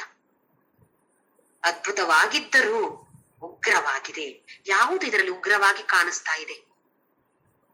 ಭಯಂಕರವಾದ ಹೊರಗೆ ಚಾಚಿರುವಂತಹ ನಾಲಿಗೆ, ಪ್ರಜ್ವಲಿಸುವಂತಹ ನಾಲಿಗೆಯನ್ನ ನೋಡಿ ಅರ್ಜುನ ಭಯಭೀತಿಗೊಂಡಿದ್ದಾನೆ. ಯಾಕೆ ಅಂತ ಹೇಳಿದ್ರೆ ಇದೇ ನಾಲಿಗೆ ತಾನೇ ಕಬಳಿಸೋದು. ಏನು ಕಬಳಿಸೋದು ಅಂತ ಹೇಳಿದ್ರೆ ಸೃಷ್ಟಿ ಸ್ಥಿತಿ ಲಯಕ್ಕೆ ಕಾರಣವಾಗಿರೋದು ಇದೇ ಆ ಪರಮಾತ್ಮನ ನಾಲಿಗೆ. ಸೃಷ್ಟಿ ಬೇಕು ನಮ್ಗೆ, ಸ್ಥಿತಿ ಬೇಕು ನಮ್ಗೆ, ಲಯ ಮಾತ್ರ ಬೇಡ ನಮ್ಗೆ. ಲಯ ಅಂತ ಹೇಳಿದ್ರೆ ಭಯ. ಮನುಷ್ಯರು ಹುಟ್ಟಬೇಕು, ನನಗೆ ಆ ವಸ್ತು ಬೇಕು, ಈ ವಸ್ತು ಬೇಕು, ಸೃಷ್ಟಿ ಆಯಿತು, ಲಯ. ಲಯ ಇಲ್ಲದೆ ಮತ್ತೆ ಸೃಷ್ಟಿ ಸಾಧ್ಯವೇ ಇಲ್ಲ ಅಲ್ವೇ? ಹಾಗಾಗಿ ಈ ಸೃಷ್ಟಿಕರ್ತನೂ ಪರಮಾತ್ಮನೇ, ಲಯಕರ್ತನೂ ಪರಮಾತ್ಮನೇ ಅಂತ ತಿಳಿದುಕೊಂಡ್ರೆ ಸಾವಿಗೆ ಭಯವಿಲ್ಲ. ಮತ್ತೆ ನಾವು ಹೇಳ್ಬೋದು, ನಾನ್ ಸತ್ರೆ ಪರವಾಗಿಲ್ಲ, ಆದ್ರೆ ನನ್ನ ಮಕ್ಕಳು ಮಾತ್ರ ಏನು ಆಗ್ಬಾರ್ದು ಅವರಿಗೆ. ಅವ್ರವರ ಬ್ಯಾಗ್ ಹೊತ್ತುಕೊಂಡು ಬಂದವರೇ ಅಲ್ವಾ, ಅವ್ರವರ ಸಂಸ್ಕಾರಗಳನ್ನ ಬ್ಯಾಗಲ್ಲಿ ಹಾಕಿ ಹೊತ್ಕೊಂಡು ಬಂದವರೇ. ನಾನು ಹೇಗೆ ನನ್ನ ಸಂಸ್ಕಾರವನ್ನ ಹೊತ್ತುಕೊಂಡು ಬಂದಿದ್ದೇನೋ, ನನ್ನ ಮಕ್ಕಳು ಕೂಡ ಅವರವರ ಸಂಸ್ಕಾರವನ್ನ ಅವ್ರು ಹೊತ್ಕೊಂಡು ಬರ್ಲಿಲ್ವಾ? ಅದರ ಪ್ರಕಾರ ತಾನೇ ಅವರ ಜೀವನ ನಡೆಯೋದು. ಇದನ್ನ ನಾವು ಅರಿತುಕೊಂಡ್ರೆ ಜೀವನ ಬೈಲ ಯಾವತ್ತೂ ಸಂತೋಷಮಯವಾಗಿರಬಹುದು. ನಾವು ಸಂತೋಷವಾಗಿದ್ದು ಆನಂದವಾದ ಜೀವನವನ್ನ ನಡೆಸಿ ಬೇರೆಯವರಿಗೂ ಕೂಡ ಆನಂದವನ್ನ ಹಂಚಬಹುದು. ನನ್ನ ಬ್ಯಾಗ್ ಅಲ್ಲಿ ಆನಂದ ಇದ್ರೆ ಬೇರೆಯವರಿಗೂ ಕೊಡ್ಬೋದು. ನನ್ನ ಹತ್ರ ಚಾಕ್ಲೇಟೇ ಇಲ್ಲ, ನಾನು ಚಾಕ್ಲೇಟ್ ಕೇಳಿದ್ರೆ ಕೊಡ್ತೇನೆ ಅಂದ್ರೆ ಎಲ್ಲಿಂದ ಕೊಡೋದು? ನನ್ನ ಹತ್ರ ಚಾಕ್ಲೇಟ್ ಇದ್ರೆ ತಾನೇ ನಾನು ಕೊಡೋದು ಬೇರೆಯವರಿಗೆ. ಬನ್ನಿ ನಾನು ಚಾಕ್ಲೇಟ್ ಕೊಡ್ತೇನೆ ನಿಮ್ಗೆ ಅಂತ ಹೇಳಿ. ನನ್ನ ಹತ್ರವೇ ಇಲ್ಲದಿದ್ರೆ ಹೇಗೆ ಹಂಚೋದು? ಹಾಗೆಯೇ ನಮ್ಮಲ್ಲಿ ಸಂತೋಷವನ್ನ ಉಳಿಸಿಕೊಂಡು, ಆತ್ಮ ಅಂತ ಹೇಳಿದ್ರೆ ಚಿದಾನಂದ ರೂಪ ಶಿವೋಹಂ ಶಿವೋಹಂ ಅಂತ ಹೇಳಿದ್ರೆ ಆದಿಶಂಕರಾಚಾರ್ಯರು ಆತ್ಮಷಟ್ಕದಲ್ಲಿ ಚಿದಾನಂದ ರೂಪ ನಾನು ಅಂತ ಹೇಳುದು ಶಿವ, ಮಂಗಲಮಯ. ಯಾವತ್ತೂ ಕೂಡ ಮಂಗಲ ಅಮಂಗಲ ಅಂತ ಇಲ್ವೇ ಇಲ್ಲ. ಮಂಗಲಮಯನಾದ ಆನಂದ ರೂಪ ನಾನು. ಇದನ್ನ ಅರಿತುಕೊಳ್ಬೇಕು. ನಾನು ಯಾರು? ನಾನು ಈ ದೇಹ ಅಲ್ಲ. ಈ ದೇಹ ಇಂದೋ ನಾಳೆಯೋ ಬಿದ್ದು ಹೋಗುತ್ತೆ. ನಾನು ಅಂತ ಹೇಳುದು ಆ ಆತ್ಮ, ಅದು ಆನಂದಮಯ ಆಗಿದ್ರೆ ನನ್ನ ಜೀವನ ಆನಂದಮಯವಾಗಿರ್ಬೇಕು, ಹಾಗೆಯೇ ಬೇರೆಯವರ ಜೀವನ ಕೂಡ ಆನಂದಮಯವಾಗಿರ್ಬೇಕು ಅಂತ ಹೇಳಿ ಪ್ರಾರ್ಥನೆಯನ್ನ ಮಾಡಬೇಕು. ಅದು ಅಲ್ಲದೆ ನಮ್ಮಲ್ಲಿರುವ ಆನಂದವನ್ನ ಬೇರೆಯವರಿಗೂ ಹಂಚಿಕೊಂಡು ಅವರ ಜೀವನವೂ ಆನಂದಮಯವಾಗಿರುವಂತೆಯೇ ನಾವು ಯಾಕೆ ಪ್ರಯತ್ನ ಮಾಡಬಾರ್ದು? ಹಾಗೆ ಎಲ್ಲರೂ ಕೂಡ ಆದಷ್ಟು ಸಂತೋಷವನ್ನ ನಮ್ಮಲ್ಲಿ ಉಳಿಸಿಕೊಂಡು, ದುಃಖ ಇದ್ರೆ ಅದು ಹೋಗುತ್ತೆ. ಎಲ್ಲಿ ಸಂತೋಷ ಜಾಸ್ತಿ ಇದೆಯೋ ಅಲ್ಲಿ ದುಃಖ ಉಳಿಯೋದೇ ಇಲ್ಲ. ಹೇಗೆ ಒಂದು ಪ್ರಕಾಶ ಒಂದು ಕತ್ತಲೆ ಆಗಿತ್ತು ಅಂತ ಅನ್ಕೊಳ್ಳೋಣ, ಅಲ್ಲಿ ಒಂದು ಲೈಟ್ ಅನ್ನ ತಗೊಂಡ್ ಬಂದ್ರೆ, ಒಂದು ದೀಪವನ್ನ ತಗೊಂಡ್ ಬಂದ್ರೆ ಕತ್ತಲೆಗೆ ಹೋಗ್ಬೇಕು ಅಂತ ಹೇಳ್ಬೇಕಾ? ಅದು ಅದೃಷ್ಟಕ್ಕೆ ಹೋಗುತ್ತೆ. ಬೆಳಕು ಎಲ್ಲಿದೆಯೋ ಅಲ್ಲಿ ಕತ್ತಲೆ ಇಲ್ಲ. ಹಾಗೆ ನಮ್ಮಲ್ಲಿ ಯಾವಾಗ ನಮ್ಮಲ್ಲಿ ಜ್ಞಾನ ಸ್ಫುರಿಸತ್ತೋ ಅಜ್ಞಾನ ಅದೃಷ್ಟಕ್ಕೆ ದೂರವಾಗಿ ದುಃಖ ಭಯ ಅಂತ ಹೇಳೋದು ನಮ್ಮಲ್ಲಿ ಖಂಡಿತವಾಗಿಯೂ ಉಳಿಯೋದೇ ಇಲ್ಲ. ಈ ಪದದಲ್ಲಿ ನಾವೆಲ್ಲರೂ ಜೊತೆಯಾಗಿ ಮುಂದೆ ಹೋಗಿ ಎಷ್ಟು ನಮ್ಮ ಕೈಲಾಗುತ್ತೋ ಅಷ್ಟು ಜ್ಞಾನವನ್ನ ಗ್ರಹಿಸಿಕೊಂಡು ನಮ್ಮ ಪ್ರಯತ್ನವನ್ನ ನಾವು ಮಾಡುತ್ತಾ ಆ ಪರಮಾತ್ಮನ ಸ್ಮರಣೆಯನ್ನು ಖಂಡಿತವಾಗಿಯೂ ಕ್ಷಣ ಕ್ಷಣವೂ ಎಲ್ಲರೂ ಮಾಡ್ತಾ ಇರೋಣ. ಓಂ ಶ್ರೀರಾಮ್